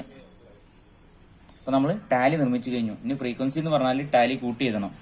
ആദ്യത്തിൽ എത്ത് കിട്ടും നമുക്ക് 8, അടുത്തതോ 11, 3, 2, 2, 2. ഈ ഫ്രീക്വൻസിയുടെ ടോട്ടൽ നമ്മൾ കാണണം. ഫ്രീക്വൻസിയുടെ ടോട്ടൽ കാണുമ്പോൾ നമുക്ക് എന്ത് കിട്ടും? 19, 22, 28 കിട്ടും നമുക്ക്. ഇനി നമ്മൾ ശ്രദ്ധിക്കേണ്ടത്, നമുക്ക് കിട്ടി 28, നമുക്ക് തന്നിരിക്കുന്ന സംഖ്യകൾ 28 ആണോ എന്ന് നോക്കണം. എങ്കിൽ മാത്രമേ നമ്മളോട് ചെയ്തിട്ടുള്ളത് ശരിയാവുകയുള്ളൂ. അപ്പം എങ്ങനെയാണ് ടാലി നിർമ്മിക്കേണ്ടതെന്നൊക്കെ നിങ്ങൾക്ക് മനസ്സിലായിട്ടുണ്ടാവും. ക്ലാസ്സും ടാലി നിർമ്മിച്ചു കഴിഞ്ഞു. ഇനി നമ്മളോട് എന്ത് പറഞ്ഞത്? മിഡ് പോയിന്റ് അല്ലെങ്കിൽ മധ്യസംഖ്യ കാണാൻ വേണ്ടി പറഞ്ഞിട്ടുണ്ട്. മധ്യസംഖ്യ എങ്ങനെയാണ് കാണുക? ക്ലാസിന്റെ മധ്യസംഖ്യയാണ് നമ്മൾ ഇവിടെ മിഡ് പോയിന്റ് അല്ലെങ്കിൽ മധ്യസംഖ്യ എന്ന് പറയുന്നത്. ക്ലാസ്സിന്റെ 0 to 5, 0-നും 5-നും ഇടയിൽ എത്രയാണ്? 2.5. 5-നും 10-നും ഇടയിലും 7.5. 10, 15-ന്റെ ഇടയിൽ 12.5. 15-നും 20-നും ഇടയിൽ 17.5. 20-നും 25-നും ഇടയിലും 22.5. 25-നും 30-നും ഇടയിലും 27.5. അപ്പൊ നമ്മള് ക്ലാസും ടാലി നിർമ്മിച്ചു കഴിഞ്ഞു. മിഡ് പോയിന്റ് മധ്യസംഖ്യ നമ്മൾ കണ്ടെത്തി കഴിഞ്ഞു. 30ാമത്തെ ക്വസ്റ്റ്യൻ, താഴെ നൽകിയ ദത്തങ്ങൾ ഉപയോഗിച്ച് ലസ്താൻ ഒജീവും മോർദൻ ഒജീവും വരയ്ക്കുക. നമ്മൾ വരച്ച് പഠിച്ചിട്ടുള്ളതാണ്. ഒജീവ് ഉപയോഗിച്ച് മാധ്യാംഗം നിർണ്ണയിക്കുക. ഇത് നമ്മൾ പറഞ്ഞിട്ടുണ്ട്. എക്സാമിന് എന്തായാലും ഈ ചോദ്യം ആവർത്തിച്ച് വരാൻ സാധ്യതയുണ്ട്. അപ്പം തന്നിരിക്കുന്ന വിവരങ്ങളെ ക്ലാസും ഫ്രീക്വൻസി തന്നിട്ടുണ്ട്. ഇത് ഉപയോഗിച്ച് നമ്മൾ ലെസ്താൻ സീരീസും മോർദൻ സീരീസും ആദ്യം കണക്കാക്കണം. ലഘു സഞ്ചിത ശ്രേണിയും ഗുരു സഞ്ചിത ശ്രേണിയും കണ്ടെത്തിയതിനു ശേഷം മാത്രമേ നമുക്ക് കർവ് വരയ്ക്കാൻ വേണ്ടി സാധിക്കുള്ളൂ. ഇതെങ്ങനെ ചെയ്യണമെന്ന് എല്ലാവർക്കും അറിയാവുന്ന കാര്യമാണ്. ആദ്യം ക്ലാസും ഫ്രീക്വൻസി എടുത്ത് എഴുതാം. പിന്നെ ലെസ്താൻ സീരീസും മോർദൻ സീരീസും നമ്മൾ കണ്ടെത്തണം. നമ്മൾ ക്ലാസും ഫ്രീക്വൻസി എടുത്ത് എഴുതി ആദ്യം നമ്മൾ ലെസ്താൻ സീരീസ് കണ്ടെത്തണം. ലെസ്താൻ സീരീസ് എപ്പോഴും ബിലോ ആണ് നമ്മൾ രേഖപ്പെടുത്തുന്നത്, അല്ലെ? താഴെ. അപ്പം ആദ്യം തന്നെ നമ്മൾ എന്താണ് കണക്കാക്കണേ? ബിലോ അഥവാ ലെസ്താൻ സീരീസ് കണ്ടെത്തണം. 10-ൽ താഴെ, ബിലോ 10, അല്ലെ? 10-ൽ താഴെ അഥവാ ബിലോ 10. 10-ൽ താഴെ എന്ന് പറഞ്ഞാൽ 0-നും 10-നും ഇടയില്. അത് 10-ന് താഴെയാണ് സംഖ്യ ഉള്ളത്. എത്രയാണ്? 6. ഫ്രീക്വൻസി 6 തന്നിട്ടുണ്ട്. അടുത്തതോ ബിലോ 20, 20-ൽ താഴെ. ഞാനിവിടെ വളരെ ചുരുക്കി മാത്രമേ പറയുന്നുള്ളൂ. ഇതൊക്കെ ചെയ്യൽ എങ്ങനെയാണ് നമ്മൾ മുമ്പ് വീഡിയോസ് ചെയ്തിട്ടുള്ളതാണ്. 20-ൽ താഴെ എന്ന് പറഞ്ഞാൽ 10-ന് 20-ന്റെ ഇടയിലുള്ള 10 ഉണ്ട്, 10-ന് താഴെയുള്ള 6 ഉണ്ട്. അപ്പൊ എന്ത് വരും? 16. 30-ൽ താഴെ ബിലോ 30. അപ്പൊ 20-നും 30-നും ഇടയിൽ 14 ഉണ്ട്. 20-ന് താഴെയും 10-ന് താഴെയും കൂടി നമ്മൾ പരിഗണിക്കണം. അപ്പൊ നമുക്ക് എന്ത് കിട്ടും? ആദ്യത്തെ 3 സംഖ്യകൾ തമ്മിൽ കൂട്ടിയാൽ മതി. 16-ഉം 14 എത്ര കിട്ടും നമുക്ക്? 30. ഇനിയോ 40-ൽ താഴെ ബിലോ 40, 38. ബിലോ 50, 50-ൽ താഴെ. അപ്പൊ ഇത് മൊത്തം കൂട്ടി നോക്കി കഴിഞ്ഞാൽ നമുക്ക് എന്ത് കിട്ടും? 50 കിട്ടും. 50-ൽ താഴെ എന്തുണ്ട്? 50. ഇനി അപ്പൊ നമുക്ക് ലെസ്താൻ സീരീസ് കണ്ടെത്തി കഴിഞ്ഞു. ഇനി ലെസ്താൻ ഒജീവ് വരയ്ക്കാവുന്നതാണ്. ഇനി മോർദാൻ സീരീസ് കണ്ടെത്താൻ നമ്മൾ മോർദാൻ ഒജീവ് നമ്മൾ വരയ്ക്കണം. അപ്പം അതൊക്കെ എബോ ആണ്. ഇപ്പൊ മോർദാൻ സീരീസ് നമ്മൾ കണ്ടെത്തി കഴിഞ്ഞാൽ മാത്രമേ മോർദാൻ ഒജീവ് വരയ്ക്കാൻ സാധിക്കുള്ളൂ. മുകളിലാണ് എബോറ മുകളില്. അപ്പം 0-ന് മുകളിൽ, അത് 10-ന് മുകളിൽ പറയാൻ പറ്റില്ല. കാരണം എന്താണ്? അവിടെ 10-ന് താഴെയുള്ള സംഖ്യകളുണ്ട്. അപ്പൊ 0-ന് മുകളിൽ എബോ 0. 0-ന് മുകളിൽ എല്ലാ സംഖ്യകളും 0-ന് മുകളിലാണ്. അപ്പൊ ക്ലാസ്സിൽ 50-ന് മാർക്ക് കിട്ടിയ കുട്ടികളോട് എണീറ്റിക്കാൻ വേണ്ടി പറഞ്ഞു കഴിഞ്ഞപ്പം എല്ലാ കുട്ടികളും, അല്ലെങ്കിൽ 0-ന് മുകളിൽ കിട്ടിയ കുട്ടികളൊക്കെ എണീറ്റ് നിൽക്കുന്നു പറഞ്ഞു കഴിഞ്ഞാൽ ഇവിടെ എല്ലാ കുട്ടികളും എണീക്കും. അപ്പം എബോ 0, 50. ഇനി എബോ 10, 10-ന് താഴെയുള്ളവരൊക്കെ ഇരിക്കുക. 10-ന് മുകളിലുള്ളവർ എണീക്കാൻ വേണ്ടി പറഞ്ഞു കഴിഞ്ഞാൽ 0-നും 10-നും ഇടയിൽ 6 ഉണ്ട്. അപ്പം ബാക്കി എല്ലാവരും എന്താണ്? എണീറ്റ് നിൽക്കും. ആ 6 ആളുകൾ ഇരിക്കും. അപ്പം 50-ൽ നിന്ന് 6 കുറച്ചാൽ എത്രയാണ്? 44. എബോ 20, 20-ന് മുകളിൽ. അപ്പൊ 20-ന് താഴെയുള്ള ഏതാണ്? ഇവിടെ 20-ന് താഴെ നമ്മൾ 16 പറഞ്ഞിട്ടുണ്ട്. അപ്പം 20-ന് താഴെയുള്ള 16 കുട്ടികൾ ഇരിക്കും. 50 കുട്ടികളിൽ നിന്ന് ബാക്കി എത്ര കുട്ടികൾ എണീറ്റിക്കും? 34. എന്താണ്? എബോ 30. അപ്പം 30-ന് മുകളിൽ. അപ്പം 30-ന് താഴെ എത്ര കുട്ടികളുണ്ട്? 30 കുട്ടികൾ. അപ്പം 50-ൽ നിന്ന് 30 കുറച്ച് കഴിഞ്ഞാൽ 20. ഇനി എബോ 40, 40-ന് മുകളിൽ. 40-ന് മുകളിൽ എത്ര ഉണ്ട് നോക്കി കഴിഞ്ഞാൽ നമുക്ക് അറിയാൻ സാധിക്കും. അവിടെ 40-ന് താഴെയുള്ള എല്ലാ കുട്ടികളും ഇരിക്കും. അപ്പൊ 40-ന് മുകളിൽ എന്ന് പറഞ്ഞു കഴിഞ്ഞാൽ 40-നും 50-നും ഇടയിൽ എത്ര ഉണ്ട്? 12 ആള്. ബാക്കി എല്ലാ കുട്ടികളും അവിടെ ഇരിക്കും. ഇനി 50-ന് മുകളിൽ നമുക്ക് പറയേണ്ട ആവശ്യമില്ല. കാരണം എന്താണ്? അവിടെ എല്ലാ കുട്ടികൾക്കും മാർക്ക് കിട്ടിയത് 50-ന് താഴെയാണ്. അപ്പൊ നമുക്ക് എബോ ബിലോയും കിട്ടി, എബോവും കിട്ടി. ബിലോ ഉപയോഗിച്ച് എന്താണ്? താഴെയുള്ളത് ഉപയോഗിച്ച് ലെസ്താൻ ഒജീവും, എബോ ഉള്ളത് ഉപയോഗിച്ച് നമുക്ക് മോർദൻ ഒജീവും വരയ്ക്കാവുന്നതാണ്. ലെസ് ദാൻ ഒബ്ജീവും മോർ ദാൻ ഒബ്ജീവും വരയ്ക്കാൻ വേണ്ടി നമ്മൾ ഇവിടെ ഗ്രാഫ് റെഡി ആക്കി കഴിഞ്ഞു. ഇനി എക്സ് ആക്സിൽ നമ്മൾ എന്താണ് അടയാളപ്പെടുത്തുന്നത്? ക്ലാസിന്റെ സംഖ്യയാണ്. ക്ലാസ് 0 മുതൽ 50 വരെ കൊടുത്തിട്ടുണ്ട്. 0 മുതൽ 50 വരെ എഴുതി. വൈ ആക്സിസിലാണ് 10 മുതൽ 50 വരെ, അത് ഞാൻ കൊടുത്തിട്ടുണ്ട്. കാരണം എന്താണ്? വൈ ആക്സിൽ നമ്മൾ രേഖപ്പെടുത്തേണ്ടത് ലെസ് ദാൻ സീരീസിലും മോർ ദാൻ സീരീസിലും കിട്ടിയ ഏറ്റവും വലിയ സംഖ്യയാണ്. അപ്പോൾ ഏറ്റവും വലിയ സംഖ്യ കിട്ടുന്ന രീതിയിൽ രേഖപ്പെടുത്താം. 10, 20, 30, 40, 50 എന്നിങ്ങനെയാണ് ഞാൻ രേഖപ്പെടുത്തിയത്. നിങ്ങൾക്ക് 5, 10, 15, 20 അങ്ങനെ രേഖപ്പെടുത്താം. 2, 4, 6 എങ്ങനെ ഇഷ്ടമുള്ള രീതിയിൽ നിങ്ങൾക്ക് രേഖപ്പെടുത്താവുന്നതാണ്. ആദ്യം തന്നെ ലെസ് ദാൻ സീരീസ് ആണ് ഞാൻ വരയ്ക്കാൻ പോകുന്നത്. ലെസ് ദാൻ സീരീസിൽ ആദ്യം 10ൽ താഴെ എത്രയാണ്? 6. അപ്പൊ 10ന്റെ താഴെ രീതി കിട്ടുന്ന രീതിയിൽ ഞാൻ ആടെ 6 അടയാളപ്പെടുത്തി. ഇനി 20ൽ താഴെ 16. അപ്പം ഈ 20ന്റെ നേരെ ഇവിടെ 16 കിട്ടുന്ന രീതിയിൽ ഇവിടെ രേഖപ്പെടുത്തി. ഇനി 30ൽ താഴെ എത്ര കിട്ടും? 30. അപ്പൊ 30ൽ താഴെ നേരെ 30 ഇവിടെ രേഖപ്പെടുത്തി. ഇനി 40ൽ താഴെ 38. 50ൽ താഴെ 50. ഇനി ഈ ബിന്ദുക്കളെ തമ്മിൽ ബന്ധിപ്പിച്ചുകൊണ്ട് കർവ് വരയ്ക്കാണ്.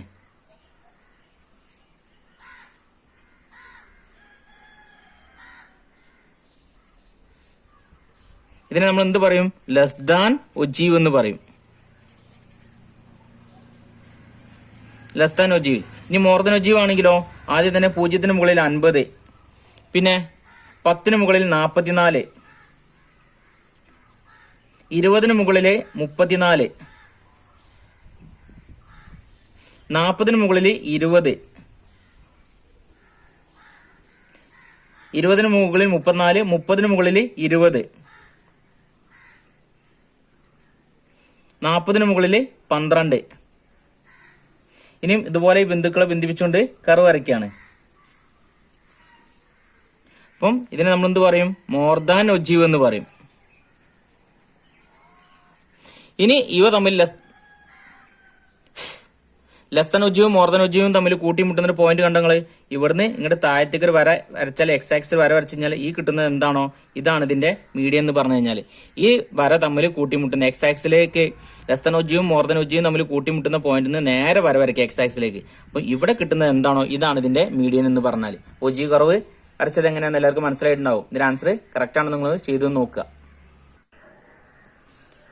പുതിയ സാമ്പത്തിക നയം എന്നാൽ എന്ത്? 31ാമത്തെ ക്വസ്റ്റ്യന് 31 മുതൽ 33 വരെയുള്ള ചോദ്യങ്ങൾ ഏതെങ്കിലും രണ്ടെണ്ണത്തിന് ഉത്തരം എഴുതുക. 8 സ്കോർ വീതമാണ്. 1991 പുതിയ സാമ്പത്തിക നയത്തിന്റെ ഭാഗമായി നടപ്പിലാക്കിയ ഉദാരവൽക്കരണ നയങ്ങളെ അപഗ്രഥിക്കുക. 1991 പുതിയ സാമ്പത്തിക നയം നടപ്പിലാക്കിയിട്ടുള്ളത്. കാരണം പുതിയ സാമ്പത്തിക നയം നടപ്പിലാക്കാൻ ഒരുപാട് കാരണങ്ങളുണ്ട്. 1947 നമ്മൾ സ്വാതന്ത്ര്യം നേടിയിട്ടുണ്ട്. 1950 കാലഘട്ടം വരെ മുതൽ 1990 കാലഘട്ടം വരെ നമ്മുടെ രാജ്യത്ത് വല്ല സാമ്പത്തിക പുരോഗതി ഒന്നും ഉണ്ടായിട്ടുണ്ടായിരുന്നില്ല. ഇവിടെ പട്ടിണി ദാരിദ്ര്യം കൂടുകയാണ് ചെയ്ത് ജനങ്ങൾക്ക് തൊഴിലില്ലാത്തൊരു അവസ്ഥ വരികയാണ്. എന്താണ്? നമ്മുടെ രാജ്യം വികസിക്കണില്ല. എപ്പോഴും നമ്മൾ മറ്റുള്ളവരെ ആശ്രയിച്ചുകൊണ്ട് ജീവിക്കുകയാണ്. ഇങ്ങനെ ആയി കഴിഞ്ഞപ്പോൾ ഈ രാജ്യത്ത് ഒരുപാട് മാറ്റങ്ങൾ വരണം. അതൊരു ക്ലോസർ എക്കോണമി സിസ്റ്റം ആയിരുന്നു നമ്മൾ സ്വീകരിച്ചിട്ടുണ്ടായിരുന്നത്. അതുകൊണ്ട് ഈ രാജ്യത്ത് ഒരുപാട് മാറ്റങ്ങൾ വരണം. അപ്പം മാറ്റങ്ങൾ വരണം എന്നുണ്ടെങ്കിൽ നമ്മൾ എന്ത് ചെയ്യണം? ഇവിടെ ഒരുപാട് മാറ്റങ്ങൾ കൊണ്ടുവരേണ്ടതായിട്ടുണ്ട്. അത് കാർഷിക മേഖലയിലായാലും സേവന മേഖലയിലായാലും നിർമ്മാണ വ്യവസായ മേഖലയിലും ഒക്കെ നമ്മൾ എന്താണ് ഒരുപാട് മാറ്റങ്ങൾ കൊണ്ടുവരണം. അതിന്റെ ഭാഗമായിട്ടാണ് ഉദാരവൽക്കരണം, സ്വകാര്യവൽക്കരണം, ആഗോളവൽക്കരണം പോലുള്ള സംഭവങ്ങളൊക്കെ നടപ്പിലാക്കിയിട്ടുള്ളത്. ഉദാരവൽക്കരണം എന്ന് പറഞ്ഞു കഴിഞ്ഞാൽ വ്യവസായ മേഖലയുടെ മേലുള്ള നിയന്ത്രണങ്ങളൊക്കെ നിർത്തലാക്കുക. അപ്പം വ്യവസായ മേഖലന്റെ മേൽ ഒരുപാട് നിയന്ത്രണങ്ങൾ ഉണ്ടായിരുന്നു. ലൈസൻസ് ഉണ്ടായിരുന്നു. അതുപോലെ സംവരണം നിർത്തലാക്കി. സംവരണം എന്ന് പറഞ്ഞു കഴിഞ്ഞാൽ ചില സ്ഥാപനം പൊതുമേഖലക്കായിട്ട് മാത്രം നടത്താൻ പറ്റിയ സ്ഥാപനങ്ങൾ നമ്മുടെ രാജ്യത്തുണ്ടായിരുന്നു. അപ്പൊ ആദ്യത്തെ കാലത്തൊക്കെ പെട്രോൾ പമ്പ്, അതുപോലെ വലിയ വലിയ ഹോട്ടലുകൾ, ബ്രെഡ് കമ്പനികൾ, ഇതൊക്കെ ആര് നടത്തിയിട്ടുണ്ടായിരുന്നു? ഗവൺമെന്റ് നടത്തിയിട്ടുണ്ടായിരുന്നു. അതൊക്കെ നീക്കം ചെയ്ത് അതൊക്കെ സ്വകാര്യ മേഖലക്കായിട്ട് സംവരണം ചെയ്തു. അതിലെന്താണ് സ്വകാര്യ മേഖലയ്ക്ക് കൊടുത്ത് ചെറുകിട മേഖലയ്ക്കുള്ള സംവരണം നിർത്തലാക്കി. ആദ്യത്തെ കാലത്ത് ചെറുകിട മേഖല അല്ലെ എന്താണ് കുടിൽ വ്യവസായങ്ങൾക്ക് കൂടുതൽ പ്രാധാന്യം കൊടുത്തിട്ടുണ്ടായിരുന്നു. എന്നാൽ എന്താണ് അതൊക്കെ ആര് നിർത്തലാക്കി? ഗവൺമെന്റ് നിർത്തലാക്കി. സ്വകാര്യ കുത്തക നിയമത്തിനും വിദേശകാണ നിയമത്തിനും ഭേദഗതി വരുത്തി. അല്ലെ, ആദ്യത്തെ കാലത്ത് നമ്മൾ കയറ്റുമതിയിലും ഇറക്കുമതിയിലൊക്കെ ഒരുപാട് നിയന്ത്രണങ്ങൾ നടപ്പിലാക്കിയിട്ടുണ്ടായിരുന്നു. താരിഫ് കോട്ടുള്ള സംഭവങ്ങളൊക്കെ എന്താണ് നടപ്പിലാക്കിയിട്ടുണ്ടായിരുന്നു. അതൊക്കെ നിർത്തലാക്കി. അതുപോലെ ധനകാര്യ മേഖലയിൽ മാറ്റങ്ങൾ കൊണ്ടുവന്ന് ബാങ്ക് ലൈസൻസ് എന്താണ് ഉദാരമാക്കി. ICICI, HDFC പോലുള്ള ആധുനിക സ്വകാര്യ ബാങ്കുകൾക്ക് നിക്ഷേപം നടത്താനുള്ള അനുമതി നൽകി. നിക്ഷേപ നിരക്കിനും വായ്പ നിരക്കിന്റെയും നിയന്ത്രണം നീക്കി. CRR, SLR എന്നിവയിൽ കുറച്ചെല്ലാം ബാങ്കുകൾക്ക് ബിസിനസ്സിൽ ധാരാളം പണം ഉപയോഗിക്കാൻ വേണ്ടി സാധിച്ചു. മൂലധന വിപണിയിൽ ഉദാരവൽക്കരണം നടപ്പിലാക്കി, നികുതിയിൽ ഒരുപാട് പരിഷ്കാരങ്ങൾ കൊണ്ടുവന്ന്, ആദായ നികുതി കുറച്ച്, കമ്പനി നികുതി കുറച്ചു, എക്സൈസ് ഡ്യൂട്ടി, കസ്റ്റംസ് ഡ്യൂട്ടി ഒക്കെ കുറച്ച്, വിദേശ നാണയ പരിഷ്കാരത്തിൽ മാറ്റം കൊണ്ടുവന്ന്, വ്യാപാര നിക്ഷേപ നയ പരിഷ്കാരത്തിൽ ഇറക്കുമതി ഉദാരവൽക്കരിച്ച്, ഇറക്കുമതിയുടെ മേലുള്ള നിയന്ത്രണം നീക്കി, അളവിലെ തൂക്കത്തിലുള്ള നിയന്ത്രണം നീക്കി, കയറ്റുമതിയിലുള്ള നിയന്ത്രണം നീക്കി, പിന്നെ അങ്ങനത്തെ ഒരുപാട് കാര്യങ്ങൾ നടപ്പിലാക്കി. ഇതൊക്കെ നമ്മൾ നല്ല രീതിയിൽ വിശദീകരിച്ച് എഴുതേണ്ടതായിട്ടുണ്ട്. നമ്മൾ 3ാമത്തെ ചാപ്റ്ററിൽ 1991 പുത്തൻ സാമ്പത്തിക നയത്തിൽ നമ്മൾ പഠിച്ചിട്ടുണ്ട്. അത് നോക്കിക്കഴിഞ്ഞാൽ നിങ്ങൾക്ക് കൂടുതലായിട്ട് മനസ്സിലാക്കാൻ വേണ്ടി സാധിക്കും.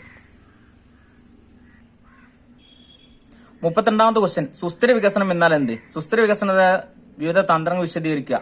എക്സാമിന് ആവർത്തിച്ച് ചോദിച്ചൊരു ചോദ്യമാണ്. 5 മാർക്കിന് 8 മാർക്കിന് ഈ ചോദ്യം എന്തായാലും വരുമെന്ന് ഞങ്ങളോട് പറഞ്ഞിട്ടുണ്ടായിരുന്നു.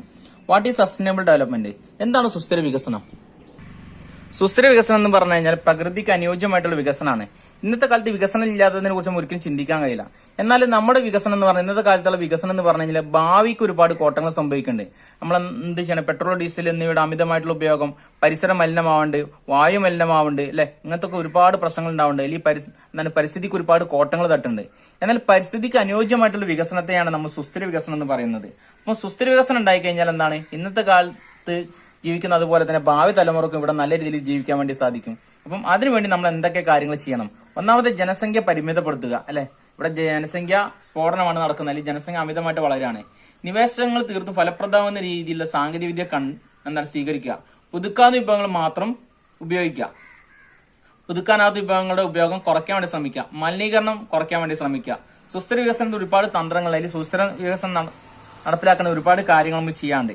ഒന്നെന്ന് പറഞ്ഞു കഴിഞ്ഞാൽ പാരമ്പര്യേതര ഊർജ്ജത്തിന്റെ ഉറവിടങ്ങൾ നമ്മൾ കണ്ടെത്തുക. അപ്പൊ ഇന്നത്തെ കാലത്ത് നമ്മൾ പെട്രോൾ, ഡീസൽ, അല്ലെങ്കിൽ ജലത്തിൽ നിന്നൊക്കെ കണ്ടമാനം വൈദ്യുതി ഉൽപ്പാദിപ്പിക്കുന്നുണ്ട്. അതൊക്കെ പരിസ്ഥിതിക്ക് ഒരുപാട് കോട്ടങ്ങൾ തട്ടുണ്ട്. അപ്പൊ അതിന് പകരം നമ്മൾ എന്താണ്? കാറ്റിൽ നിന്ന് വൈദ്യുതി ഉൽപ്പാദിപ്പിക്കാൻ വേണ്ടി ശ്രമിക്കുക. അതുപോലെ സൂര്യനിൽ നിന്ന് വൈദ്യുതി ഉൽപ്പാദിപ്പിക്കാൻ വേണ്ടി ശ്രമിക്കുക. പിന്നെ അതുപോലെ തന്നെ എന്ത് ചെയ്യാം? മിനി ജലവൈദ്യുത പദ്ധതികൾ പ്രാധാന്യം കൊടുക്കുക. അതുപോലെ ഗ്രാമപ്രദേശങ്ങളിൽ LPGയും നഗരപ്രദേശങ്ങളിൽ CNG പോലുള്ളത് നടപ്പിലാക്കാൻ വേണ്ടി ശ്രമിക്കുക. പിന്നെ അതുപോലെ എന്താണ്? പരമ്പരാഗത അറിവുകൾ, ഇപ്പൊ നമ്മൾ എന്താണ് മരുന്നുകൾക്കും മറ്റെന്താണ് നമ്മൾ ഇംഗ്ലീഷ് മരുന്നുകളൊക്കെ കൂടുതലായിട്ട് ഉപയോഗിക്കുന്നുണ്ട്. അതിന് പകരം പരമ്പരാഗത അറിവുകളും പ്രയോഗങ്ങളൊക്കെ നടപ്പിലാക്കാൻ വേണ്ടി ശ്രമിക്കുക. ജൈവ കൃഷിക്ക് പ്രോത്സാഹനം കൊടുക്കുക. ഇന്നത്തെ കാലത്ത് എന്ന് പറഞ്ഞാൽ കാർഷിക മേഖല തന്നെ നല്ല പരിസ്ഥിതിക്ക് ഒരുപാട് കോട്ടങ്ങൾ നട്ടുണ്ട്. ജൈവവളങ്ങളും ജൈവ കീടനാശിനികളും ഉപയോഗിക്കുമ്പോൾ അത് പരിസ്ഥിതിക്ക് ഒരുപാട് കോട്ടങ്ങൾ നട്ടുണ്ട്. അതിന് പകരം എന്താണ്? ജൈവ കീടനാശിനികളും ജൈവവളങ്ങളും ഉപയോഗിച്ചുള്ള ഉൽപാദനത്തിന് വേണ്ടി കൂടുതലായിട്ട് പ്രോത്സാഹനം കൊടുക്കുക. 33ാമത്തെ ക്വസ്റ്റ്യൻ, എന്താണ് ശരാശരി? സമാന്തരമായതിന് ഏതെങ്കിലും ഒരു പ്രത്യേകത എഴുതുക. ഒരു പരീക്ഷയിൽ വിദ്യാർത്ഥികൾ നേടിയ സ്കോർ താഴെ നൽകിയിരിക്കുന്നു. സമാന്തര മാധ്യം, മാധ്യാങ്കം എന്നിവ ഉപയോഗിച്ച് ശരാശരി സ്കോർ കണ്ടെത്തുക. അപ്പം മീനും മീഡിയം കാണാൻ വേണ്ടി പറഞ്ഞിട്ടുണ്ട്. അപ്പം അത് കണ്ടെത്തണം. അപ്പൊ ഇതെങ്ങനെയാണ് ചെയ്യലെന്ന് എല്ലാവർക്കും അറിയാവുന്ന കാര്യമാണ്. മീനും മീഡിയം കാണാനുള്ള ഇക്വേഷൻ നമ്മൾ പഠിച്ചിട്ടുണ്ട്. മീന് കാണാനുള്ള ഇക്വേഷൻ എന്തായിരുന്നു? ക്ലാസും ഫ്രീക്വൻസി നിന്ന് കഴിഞ്ഞാൽ കണ്ടിന്യൂസ് സീരീസ് ആണ്, നമുക്ക് അറിയാവുന്ന കാര്യമാണ്. അപ്പം മീന് കാണാനുള്ള ഇക്വേഷൻ എന്തായിരുന്നു? x⁻ സിഗ്മ FM/n എന്ന ഇക്വേഷൻ ആണ് ഉപയോഗിക്കേണ്ടത്. എന്നാൽ മീഡിയം കാണാനുള്ള ഇക്വേഷൻ എന്തായിരുന്നു? m = L+n/2 - CF/F × I എന്ന ഇക്വേഷൻ ആണ്. ഇതൊക്കെ നമ്മൾ പഠിച്ചിട്ടുണ്ട്. വളരെ സിമ്പിൾ ആയിട്ടുള്ള ഭാഗമാണ്. മീനും മീഡിയം മോഡും കാണാൻ വേണ്ടി എന്തായാലും 8 മാർക്കിന് ചോദ്യം വരുന്നു ഞാൻ നിങ്ങളോട് പറഞ്ഞു തന്നിട്ടുണ്ടായിരുന്നു. മീനും മീഡിയം കാണാൻ വേണ്ടി നമ്മൾ എന്ത് ചെയ്തിട്ടുണ്ട്? ക്ലാസ് ഫ്രീക്വൻസി തന്നിട്ടുണ്ട്. ഇനി നമ്മൾ ആദ്യത്തെ നമ്മൾ കണ്ടെത്തേണ്ടത് അതാണ്, മീനാണ് കണ്ടെത്തേണ്ടത്. നമ്മൾ നേരത്തെ പറഞ്ഞിട്ടുണ്ട് എന്തായാലും മീൻ കണ്ടെത്താനുള്ള equation x⁻ sigma FM/n. n എന്ന് പറഞ്ഞാൽ ഫ്രീക്വൻസിയുടെ ടോട്ടലാണ് n എന്ന് പറയുന്നത്. അപ്പൊ ഫ്രീക്വൻസിയുടെ ടോട്ടൽ കണ്ടെത്തുക. എത്രയാണ്? 20, 37, 45, 50. അപ്പം n നമുക്ക് എന്ത് കിട്ടി? 50 എന്ന് കിട്ടി. ഇനി നമ്മൾ എന്താണ്? FM കണ്ടെത്തണം. F തന്നിട്ടുണ്ട്. m എന്താന്ന് നമുക്ക് അറിയില്ല. m എന്ന് പറഞ്ഞാൽ എന്താണ്? മുമ്പ് ഞാൻ പഠിപ്പിച്ചു തന്നിട്ടുണ്ട്. m എന്ന് പറഞ്ഞു കഴിഞ്ഞാൽ മിഡ് പോയിന്റ്, ക്ലാസ്സിലെ മധ്യസംഖ്യ. 0-നും 10-നും ഇടയിൽ എത്രയാണ്? 5. 10-ന് 20-ന് ഇടയിലോ? 15. 20-ന് 30-ന് ഇടയിൽ 25. 30-ന് 40-ന് ഇടയിൽ 35. 40-ന് 50-ന് ഇടയിൽ 45. അപ്പം m കണ്ടെത്തി കഴിഞ്ഞു. ഇനി FM കണ്ടെത്തണം. FM എന്ന് പറഞ്ഞാൽ F × m ആണ്. 8 × 15 40. 12 × 15 എത്ര വരും നമുക്ക്? 150ഉം 180. 17 × 25 425. 8 × 35 280. 5 × 45 225. അപ്പൊ നമ്മൾ FM കണ്ടെത്തി കഴിഞ്ഞു. ഇനി FM കണ്ടെത്തി കഴിഞ്ഞു. FM-ന്റെ ടോട്ടലാണ് എന്തെന്ന് പറഞ്ഞു കഴിഞ്ഞാല് സിഗ്മ FM. അപ്പം FM-ന്റെ ടോട്ടൽ സിഗ്മ FM. ഇത് മൊത്തം കൂട്ടിക്കഴിഞ്ഞാൽ നമുക്ക് എന്ത് കിട്ടും? 1150 എന്ന് കിട്ടും. അപ്പൊ സിഗ്മ FM 1150 50. n എന്ന് എത്രയാണ് നമുക്ക് കിട്ടിയുള്ളത് 50. അപ്പൊ നമ്മൾ 0 ക്യാൻസൽ ചെയ്തു. 115 5 എത്ര പ്രാവശ്യം പോകും നോക്കിയാൽ മതി. 23 പ്രാവശ്യം പോകും. അപ്പൊ നമുക്ക് എന്ത് കിട്ടി? എക്സ് ബാർ അഥവാ മീന് കിട്ടി. ഇനി മീഡിയം കണ്ടെത്തണം. മീഡിയം കണ്ടെത്താനുള്ള ഇക്വേഷൻ നമ്മൾ പറഞ്ഞിട്ടുണ്ടായിരുന്നത് m equal to L plus n/2 minus CF/f into i എന്ന ഇക്വേഷൻ ആയിരുന്നു. അപ്പൊ നമ്മൾ ആദ്യം എല്ലാം അറിയില്ല, CF അറിയില്ല, F അറിയില്ല, I അറിയില്ല, n/2 n നമുക്ക് അറിയാവുന്ന കാര്യമാണ്. അപ്പൊ ആദ്യം നമ്മൾ എന്ത് കണ്ടെത്തണം? n/2 കണ്ടെത്തണം. n എത്രയാണ്? 50. 50/2. 50/2 നമുക്ക് എന്ത് കിട്ടും? 25 എന്ന് കിട്ടും. അപ്പം 25 ഏത് CF പോകുമെന്ന് നോക്കണം. അപ്പൊ CF നമ്മൾ കണ്ടെത്തിയിട്ടില്ല. അപ്പൊ CF നമ്മൾ കണ്ടെത്തണം. CF എങ്ങനെ കണ്ടെത്തല്? CF F ഇങ്ങനെ കൂട്ടി കൂട്ടി എഴുതുന്നതിനാണ്. 8 ആദ്യത്തെ 8 കണ്ടെടുത്തിരി. 8 12 എത്രയാണ്? 20. 8 12 17 37. 8 12 17 8 45. 45 5 എത്രയാണ്? 50. അപ്പൊ നമുക്ക് CF കിട്ടി. ഇനി ഈ 25 ഏത് CF പോകും നോക്കുക. ഏത് CF പോവാ? 20 പോവില്ല, 8 പോവില്ല, 30 45 50 പോവും. ഏറ്റവും അടുത്തുള്ള സംഖ്യ 30. അതിന് നേരെയുള്ള ഫ്രീക്വൻസിയും ക്ലാസും എന്നാണ് ഇതുപോലെ റൗണ്ട് ചെയ്യുക. എന്നിട്ട് അതിൽ നിന്നുള്ള സംഖ്യകളാണ് എഴുതേണ്ടത്. L എന്ന് പറഞ്ഞു കഴിഞ്ഞാൽ ഈ റൗണ്ട് ചെയ്ത ക്ലാസ്സിൽ ഏറ്റവും ചെറിയ സംഖ്യ എത്രയാണ്? L 20. ഇനി ഫ്രീക്വൻസി എത്രയാണ്? 17. ഇനി അതുപോലെ തന്നെ I എത്രയാണ്? ക്ലാസ്സുകൾ തമ്മിലുള്ള അകലം I എത്രയാണ്? 10. ക്ലാസ്സിലെ ഏറ്റവും ചെറിയ സംഖ്യയും വലിയ സംഖ്യയും തമ്മിലുള്ള അകലം 10. അത് വലിയ സംഖ്യ ചെറിയ സംഖ്യ കുറച്ചാൽ മതി. ഇനി എന്താണ്? CF എന്ന് പറഞ്ഞു കഴിഞ്ഞാൽ റൗണ്ട് ചെയ്തതിന്റെ തൊട്ട് മുകളിലത്തെ സംഖ്യ CF എത്രയാണ്? 20. അപ്പൊ നമ്മള് L എത്രയാണ് കിട്ടിയുള്ളത്? 20 പ്ലസ് n/2 25 മൈനസ് CF എത്രയാണ്? 20 ബൈ 17 ഇൻറ്റു 10. 20 പ്ലസ് 25 20 കുറച്ചാൽ 5. 5 ബൈ 17 ഇൻറ്റു 10. 20 പ്ലസ് 5 ഇൻറ്റു 10 എത്ര? 50. 50 ബൈ 17. 20 പ്ലസ് 50 ബൈ 17 എത്രയാണ്? 50 17 ഡിവൈഡ് ചെയ്ത് കഴിഞ്ഞാൽ 2.94 എന്ന് കിട്ടും. 50 17 ഡിവൈഡ് ചെയ്ത് കഴിഞ്ഞാൽ 2.94 എന്ന് കിട്ടും. അപ്പൊ എന്ത് കിട്ടി? M equal to 22.94. അപ്പൊ നമുക്ക് മീഡിയം കിട്ടി. മീനും മീഡിയം നമ്മൾ കണ്ടെത്തി കഴിഞ്ഞു. മീൻ എത്ര നമുക്ക് കിട്ടിയുള്ളത്? 23. മീഡിയം എത്രയാണ്? 22.94. ഏകദേശം അടുത്തുള്ള സംഖ്യകളാണ്. അപ്പൊ നമ്മൾ ചെയ്തിരിക്കുന്ന ആൻസർ ശരിയാണ്.